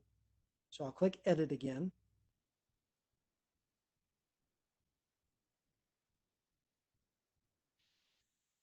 And to make those tools pop up, Alt-Shift-D, remember.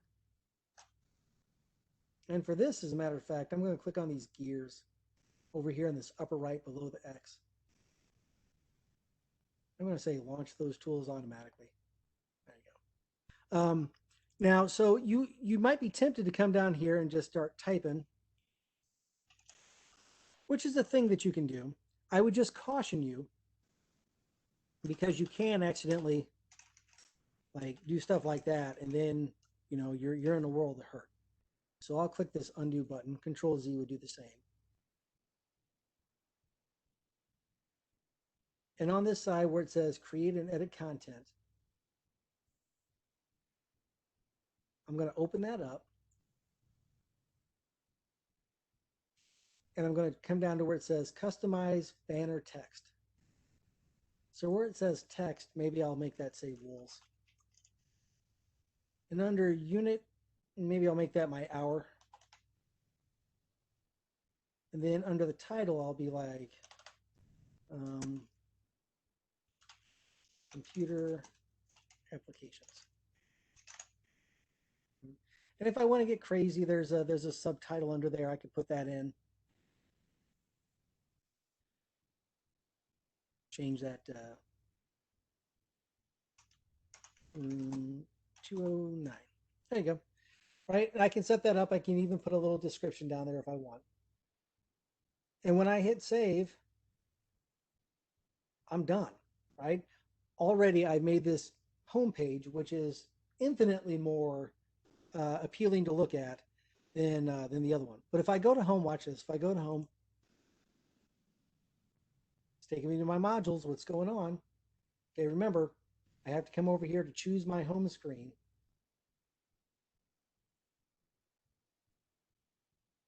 Right there. There we go. Choose home page, Scott. Pages front page, hit save. Now when I go home, This is what my students will see when they log in. Okay, so what about these things down here? What do you start here in syllabus and modules and all that? If I have a page already created, like the syllabus, I already have a syllabus page. So if I click syllabus, it takes me right there. If I click modules, it brings me to my modules. If I click start here, it's like, you don't have a start here page, but it doesn't exist, but you can make one right here. And I'm like, okay, I'll make one right here. Why not?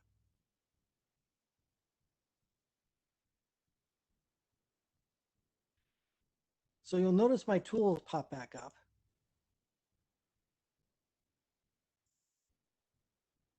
And watch this. This is so cool. It's so easy. I'm going to open up create edit content. And for my start here page, I'm going to open up copy existing content.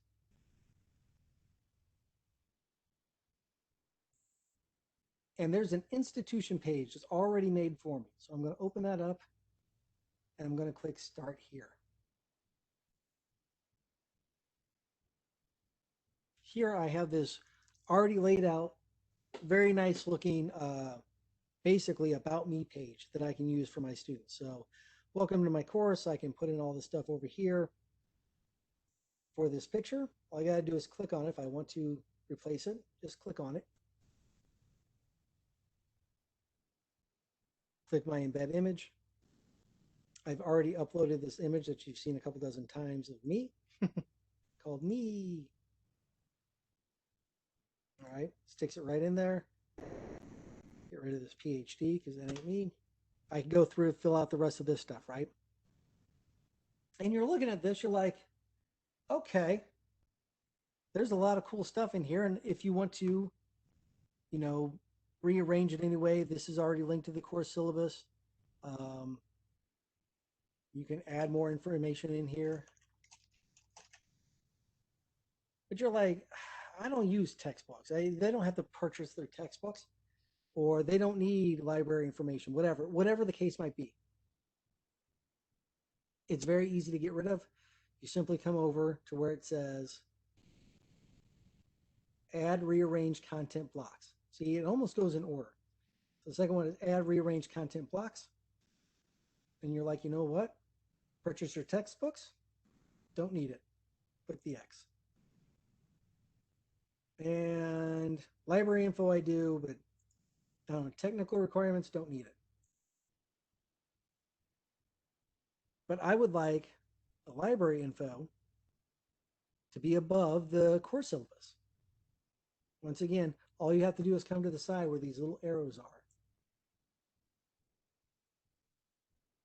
and rearrange them any way you like. And if step 5 becomes step 1,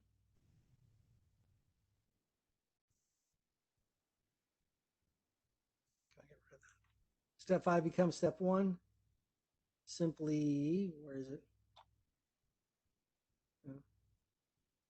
Sorry, I got lost. Step 5 becomes step 1. You can simply come in here and click this add content blocks. No, that's adding them, Scott. Come on now. Or do you?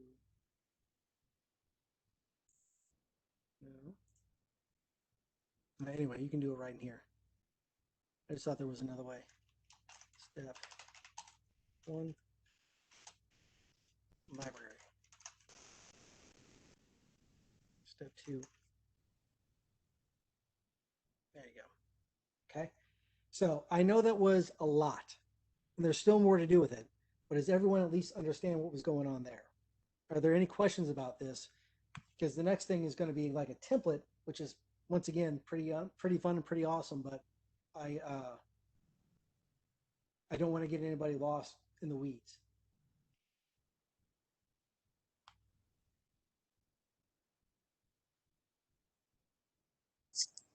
I think they're trying to absorb it. Like I said, it can be a lot. It can be a lot. And like I said, this is not a thing that you have to do. If you're not comfortable with it, that's there are trainers in your building. and I feel they're pretty confident with it. And even if you don't do it at all, that's not a problem. It's not a problem. And I would say as he goes into the next part, let's start with a piece of paper as you plan out your semester. It's good, good old fashioned planning with that. Yeah. Oh man.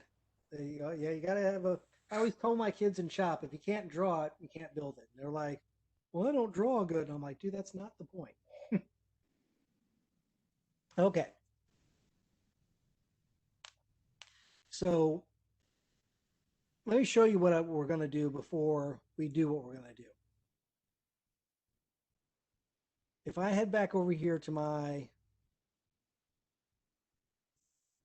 other courses, and I go to my modules, and I open up my assignments, you'll see that my assignments have this little template to them, right? I've got this nice blue bar, I've got, this nice little square, and I've got these neat little icons. This is really for visual interest and also to help list things out, what you're going to do. It really helps, I believe, the students sort of figure out what's going on. Excuse me. Sort of figure out what's going on if everything is in the same place. And so that's what this template is all about. So, my first assignment looks like this. My second assignment looks like this. I got my quiz. This was for something else I was doing. Right. So as I go through and I make my assignments, they all have this look to them. So we're going to build that using these tools. So I'm going to go back to my multi-tool down here.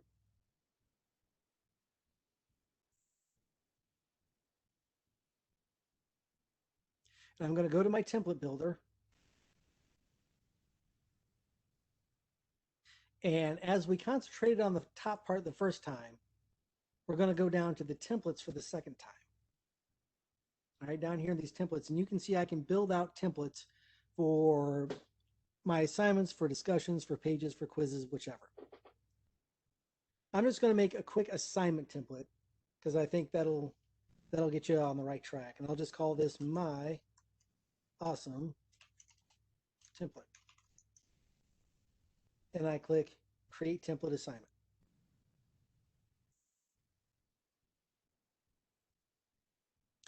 And down here at the bottom, it created that looks terrible. Down here at the bottom, it created a template for me.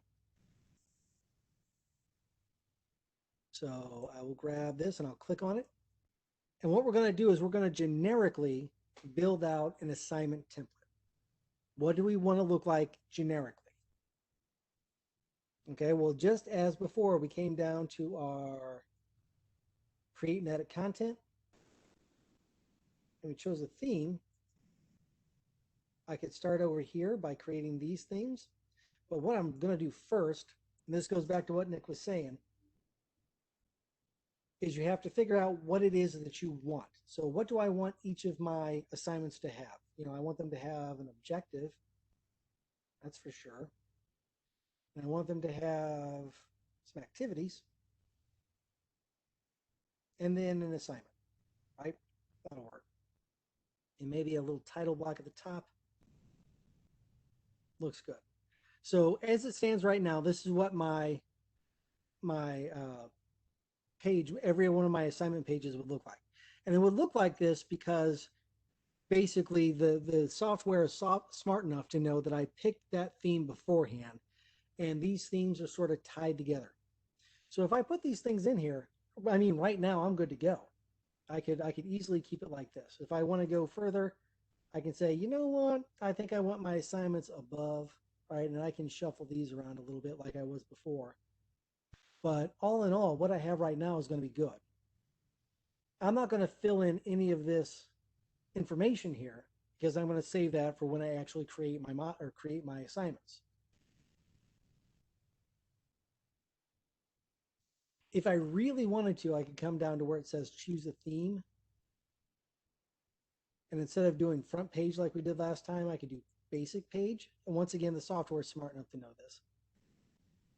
And I can just sort of hover over and see how different ones would look. Right, I'm not stuck with one. I like this one, so I'll go ahead and keep it. If any of this stuff is going to stay the same, like this, I just want everything to go to assignments. So I'm good there. If I knew my submission type, I could change that, but I'm going to leave it pretty generic. And I'll click save. Here is my assignment template. Very easily done, right? And in just a few clicks, I've created a nice little, a nice little theme there. If you teach multiple classes, yeah, you can just have one homepage. You'll have one homepage for each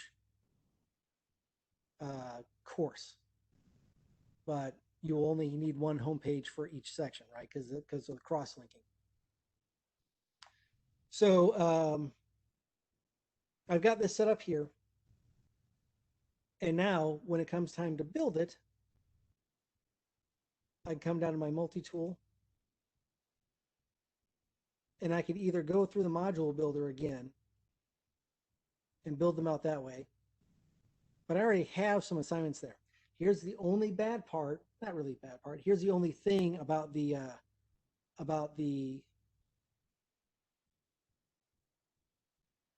templates that you make is that if you've already created stuff, there's not really a way to apply the template to something that's already made.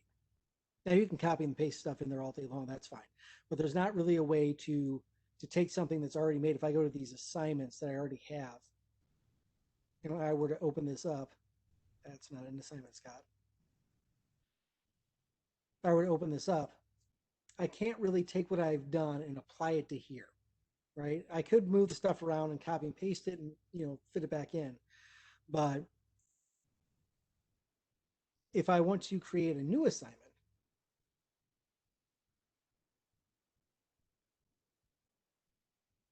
with that template, my design tools open, I'll go to create edit content and copy existing content. It knows that I'm in assignments, right? So it says, here's your awesome template. Literally the first drop down that's there. I can click on that. It'll bring that in. Now I can go through and just edit it in because this is going to be my Wizard of Oz assignment. Sure, why not?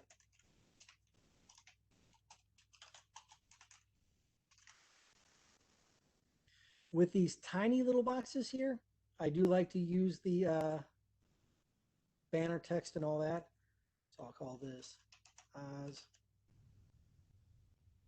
01. And these numbers are for you, right?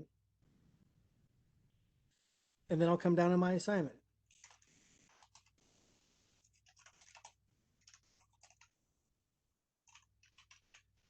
Okay, come down to my objectives.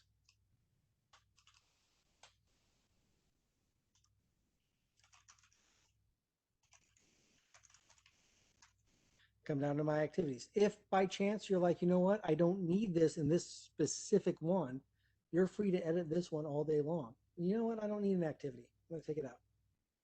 All right. It's an easy way to get in and work around these. But wait, there's more. Last one, promise. So I can save and publish this, right? So this is what my students will see now. Instead of, just the blank template when they come in, when they go to home,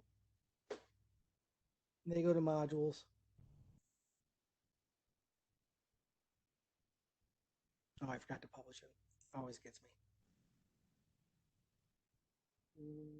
Where's my Wizard of Oz? There it is. So let's put that side of our module. So I'll go back to my modules and I'll add this guy in right here. There he is. Okay. So now he's in there. So now when my students go there, I go here, they go to modules. Let's do student view. I'm sorry. Keep clicking. Let's go to student view. I'll go to modules.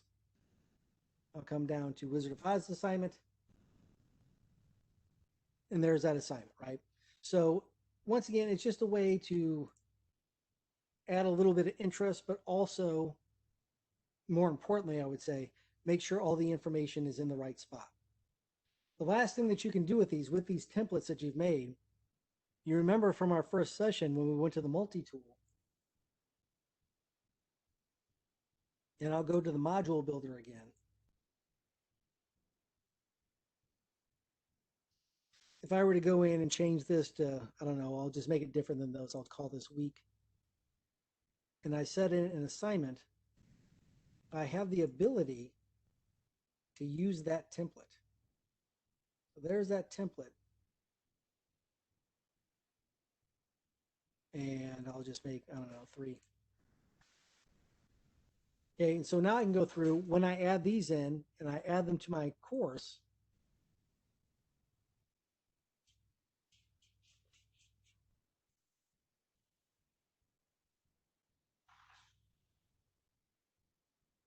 I call them week again. And I add them to my course, I go to my modules. There I'll be able to see that my template came over, right? Then I go back in, edit this assignment, and I'm done. So it helps you make a sort of like an organized look. It helps you keep things together for your class, but it also, like I said, make sure this information is in the right spot. Makes it a little bit more visually appealing, and helps you make sure that your students know where to look for stuff. Okay, I know I fed you with a shuffle. And we've still got a couple minutes left, so I'm willing to open up and take some questions here. Is there anybody who has any questions about anything that we've covered at all today? Like I say, I know that there was an awful lot, especially there at the end, that might have scared some people off. But really, it's not as hard as it looks. And if you play around with it, once or twice, I think you'll find it. And once again, I'm here to help you out. And I don't want to speak for Nick and Hannah, but I think Nick and Hannah would be happy to help you out. Your building trainers will be there to help you out as well.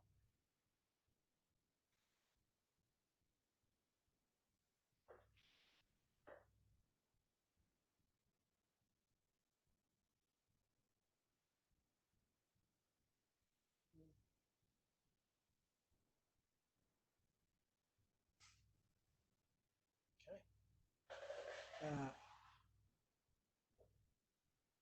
Any tips for math-friendly answer verification? You math guys, you got it hard. But as I understand, you at least have the iPads there, right? I do know inside of the quizzes and inside of the assignments, you do have an editor that will sort of help you. So like, and I haven't played around with this too much, and the reason that I haven't is because I'm not entirely smart enough to figure it out. Like, I don't even know how wrong I am if I'm trying to figure it out. But if I'll just make a question here. There are formulas here that you can do. So you can do, variable naming. You can, and this is inside of the new quiz, mind you.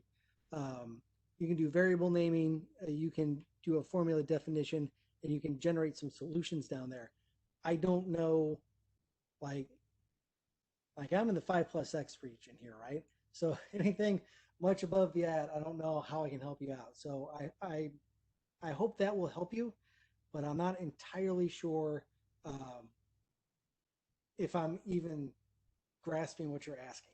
So if you want to, I have no problems getting together, later on or anything like that, to sort of figure things out, and we can sort of work through what it is that we need. But I do know that it is math friendly at the very least, and I do know that you do have the what's the other way you have the LaTeX HTML stuff, so you can put all those formulas in. Don't ask us what they mean, but I know you can put them in.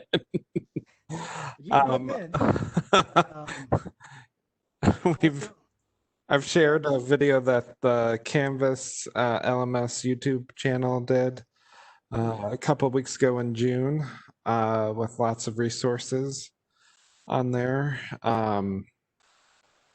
And also to all the Chromebooks, we've pushed the Canvas student app. Now it's an Android app on a Chromebook, so that's a phone app on a Chromebook. So I'll have to sign in again on it.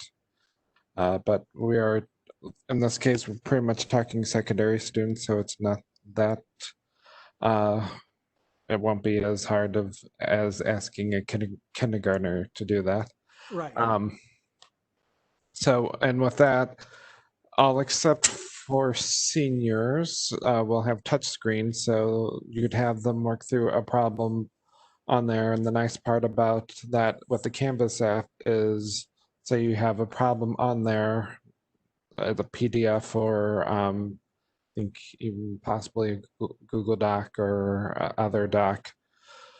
You could have them show their work on a problem. Now, with the space you have there, because kid would either have to do it on their phone or on the Chromebook, I would not do a worksheet of 30 problems. That would be painful to do that way. And don't know if I would want to read kids writing smushed that way, but I think it would be a good way of getting a sense of finding those key problems and seeing how kids are working their way through that. And all you have to do is click that, and you click the little share button, and it's got spots. You just click there and turn it in. And then on the assignment part, you just say accept online. What's the word I'm looking for? Online. Uh, On paper. Online submission, I think is the word I'm looking for. It's one of your ways of accepting stuff. Also, inside of And also ELA, you can use that for annotating. If you're taking a text and annotating it for textual analysis. and like I say, I don't know how deep into the math you need to go. You got your superscripts and your subscripts, but you also have you got the math quill add-in. So some of this stuff, for the basic stuff, maybe your basic algebra, your intro to algebra, or something like that, you'd be able to get through with what's in Canvas and that kind of stuff. You do have some stuff in here that you can use to build out your questions. Outside of that, when it starts getting like really complex, that you probably have to use a LaTeX editor. Any other questions, comments, concerns? I'll go ahead and hang around for a little bit. It was more the answer having to match space between numbers, that kind of stuff. Well, let's go ahead and try. So if I do, so the question was more looking for having answers match exactly, and I think if we do a numeric one, let's see what that does for us. Um,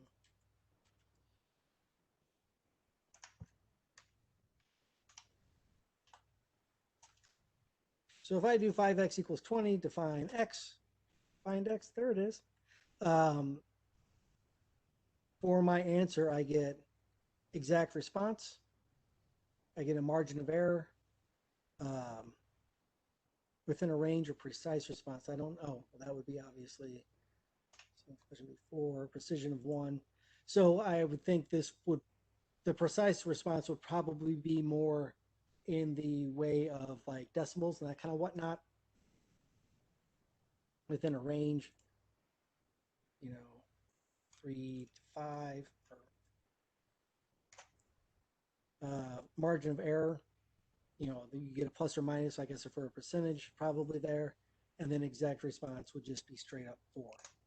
So you do have a little bit, I guess, in there. That's inside of the numeric question type right here. So maybe that can be a little bit more helpful too. Just having to type.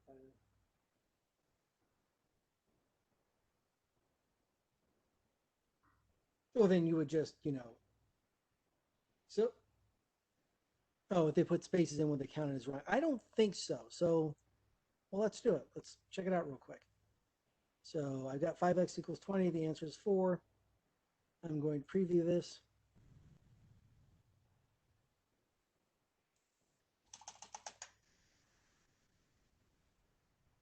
And I'll fill the rest of these in. True.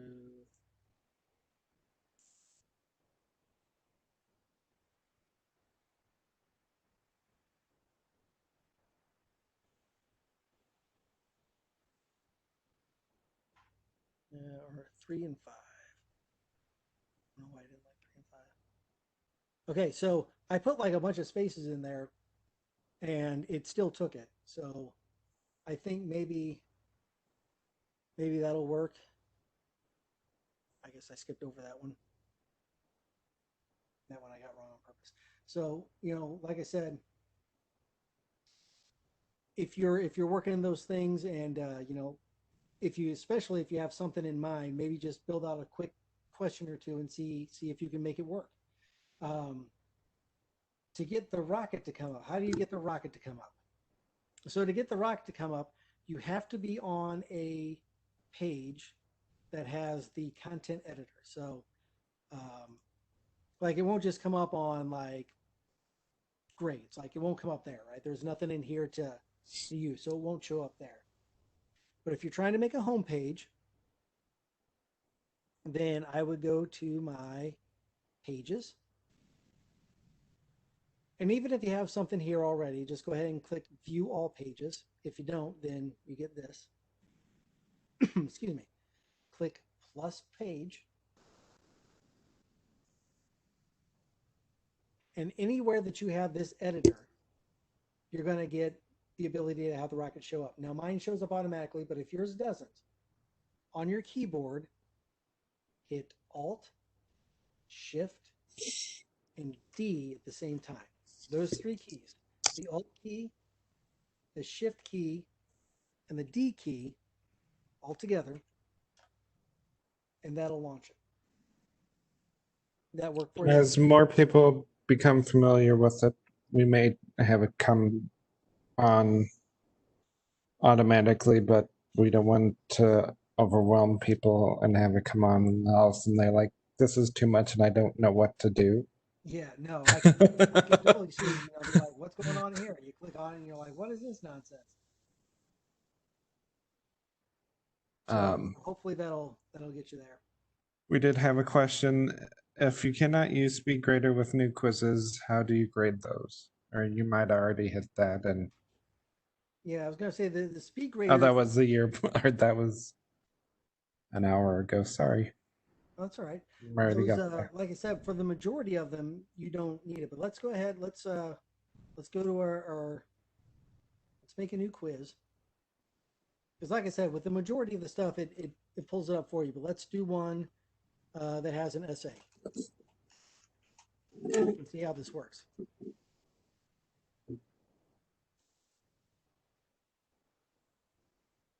Okay, so I'll pull in a random question just for fun. Let's go back to one that actually has real life stuff in it. There we go.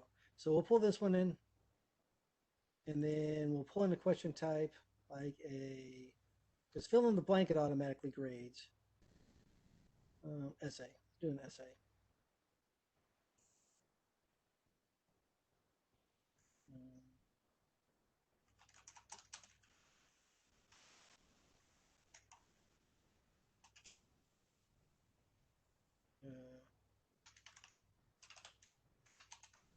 There you go for the Mining Python fans.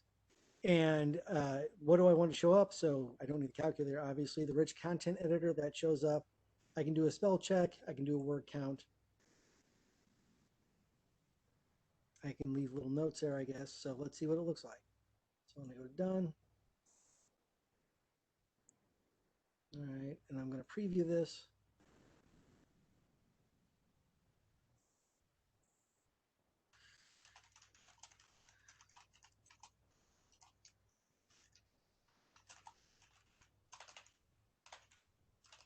Yeah, if I can type.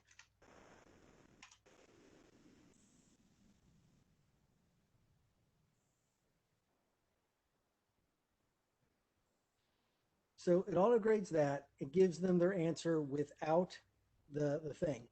Now, if I exit this and I go back to my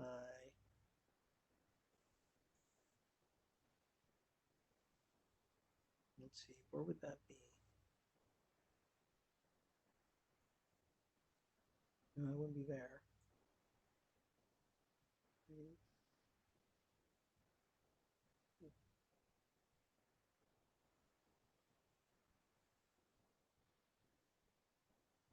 Uh, yeah, so just a second here. Julie, I see your question. I'll get to you in a second about the black bars at the top and bottom.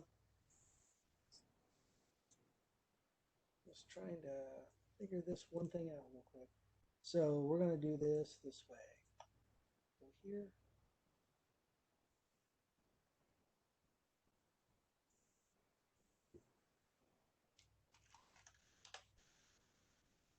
I'll go to modules. I'm going to take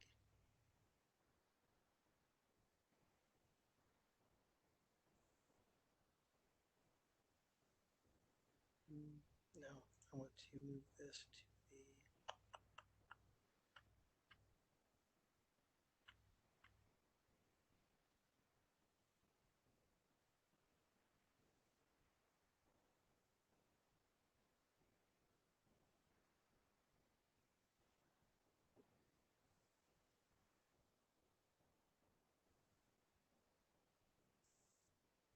why is my quiz not there? This inclusive essay.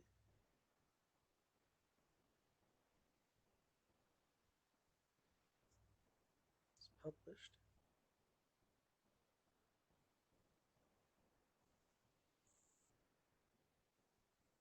Oh,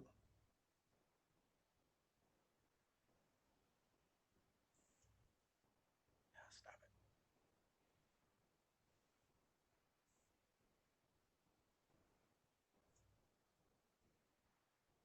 Stick it assignments just for fun. And it should be here.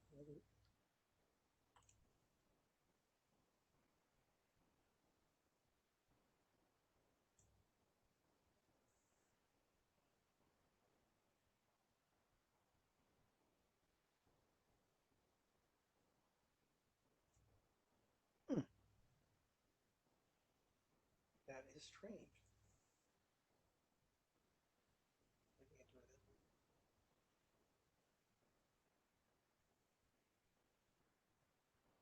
Okay. So this is a real life honest goodness student one.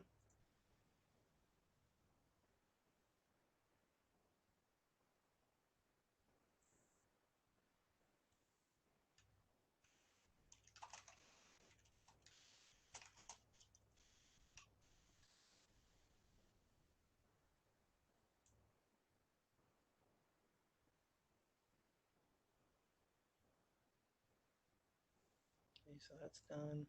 I'm going to now head back. I'm the teacher again. I'm going to go to grades. I'll go to quizzes maybe.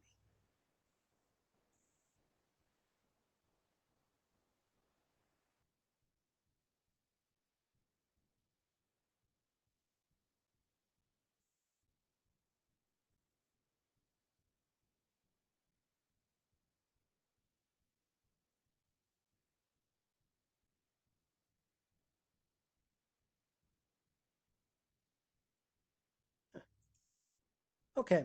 All right. So this is what, so even though it isn't necessarily speed grady, I see what happened here. So I'm here. If matter of fact, if I go to quizzes, maybe it'll still work that way. No, it's just going to make me build it back out again. Okay. So if I go to my grades and I go to that student, and I'm sure there's an easier way to get there, but I'm just going to find it this way because I know how. In grades with essay. So it gives me the 50% that she got from the multiple choice, right? And then as I come down, I get the question, the essay question. I get to choose how many points, And then I'm sure right here, I could leave some feedback.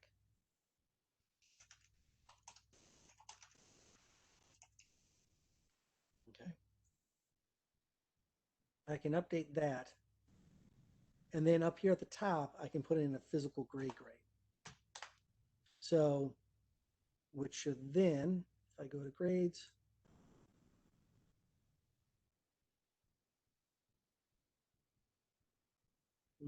make its way. Where is it? There it is. So it'll make its way up there.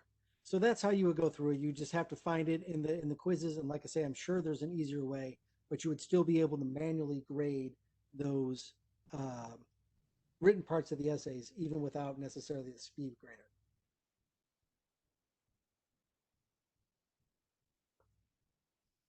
Okay. Going in order here. I see the one about the homepage. I'll be there in a second, Amanda. But I'm getting to Julie first. So about those slides.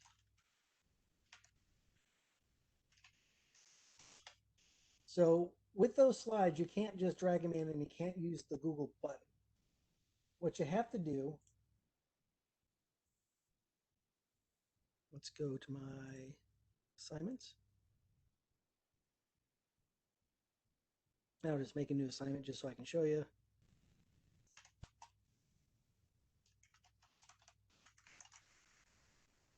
Okay, so if you've got your slide here, what you'll need to do is you need to go to File, and you'll need to do Publish. And you get a couple options here. Normally it says Stop. So you get a couple options here. And what I'm going to do is I'm going to go to Embed.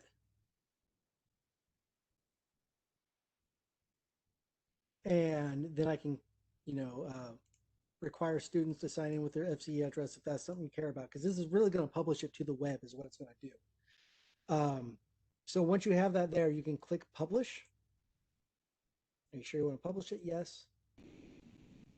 Then you just copy this, head back to your assignment.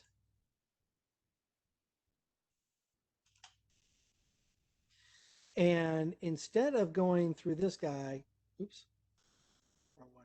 Instead of going through this guy, you're going to come over here to Insert Edit Media. So that's the second one here.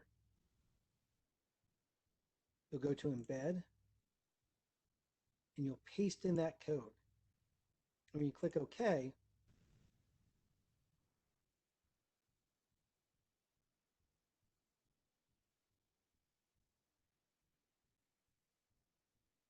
when you click OK, now your slides or your whatever looks more like this without those black bars on the top and bottom.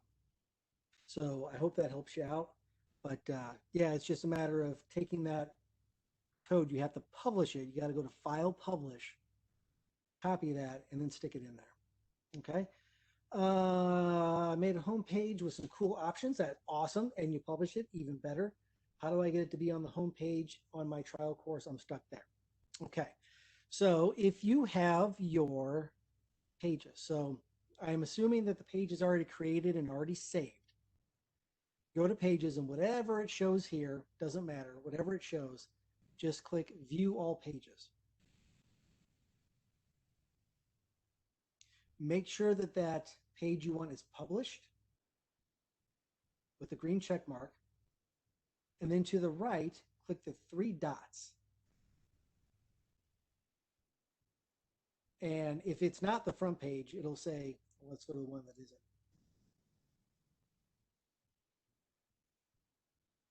You could choose Use as Front Page.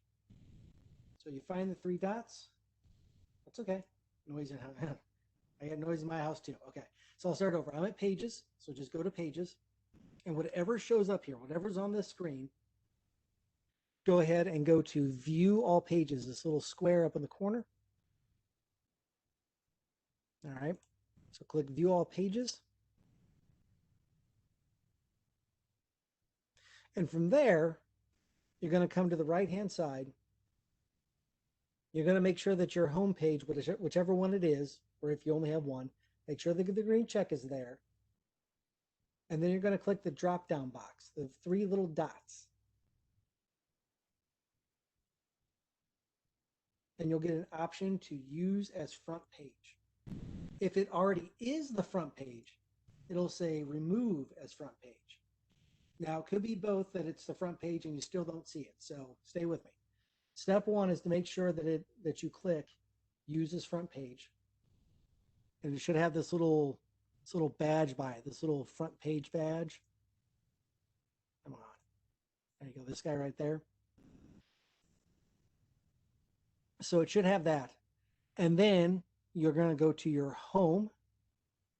So once this is done, once you have a, all right, I'm drawing. Draw. Weird.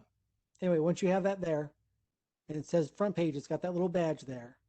You're going to go to home. And you're going to choose front or choose home page, and make sure this is set to pages.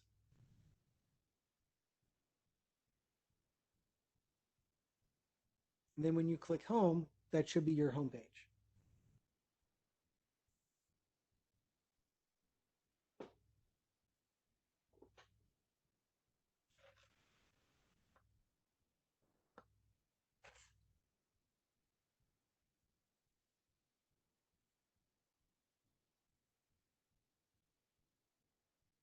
And I hope that helps you out there. It says I can annotate. It does not let me annotate. Oh, now I can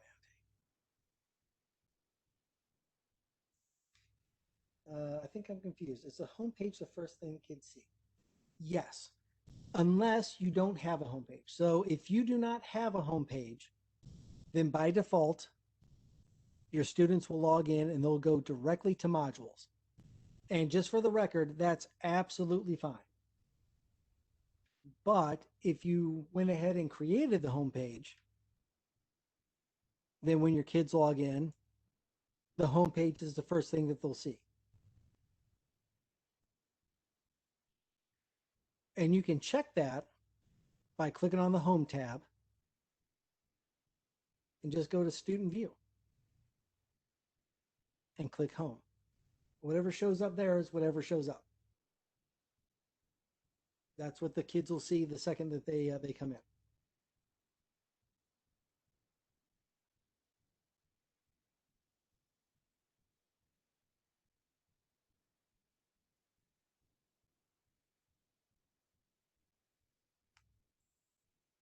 Any other questions, comments, concerns?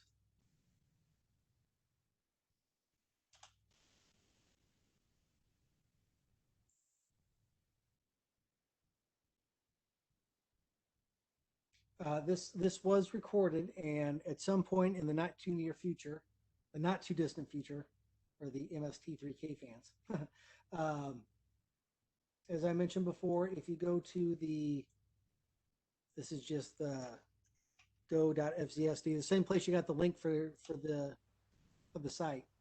If you come to the far right and choose session recordings and materials, scroll down to the bottom. At some point in the not too distant future, the recordings will be here. Of course, I'm doing mine. Hannah's doing hers right now.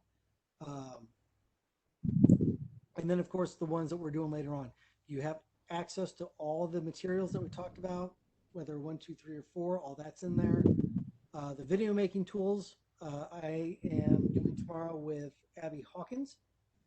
And we have some other teachers doing some really cool stuff with the format and assessments and all that. That's coming up over the next 2 days. So I do encourage you to check those out. And of course, tomorrow and the next day, I don't remember tomorrow's day 2. So tomorrow, day 2, I'll be doing Canvas Q&A from 1 to 3. So just jump on in any old time. If you went home and you played around with something and you're like, this didn't work and this did work or whatever, come on back in and we'll see if we can figure it out together. Okay. I hope everyone was able to hear me okay. I hope everyone was able to, you know, Hey, see. Scott, Yes, did you touch on Google Slides and the black bars and embed yes, sir. codes? You Yes, sir. did? I got that. Yep, Okay, cool. that was the publishing thing. Okay. But like I said, I'm still going to hang around here for another 10 minutes or so. Of course, you have my email, swolz@fc.k12.mo.us. So even if we're not here, of course, I'm more than happy to help you out.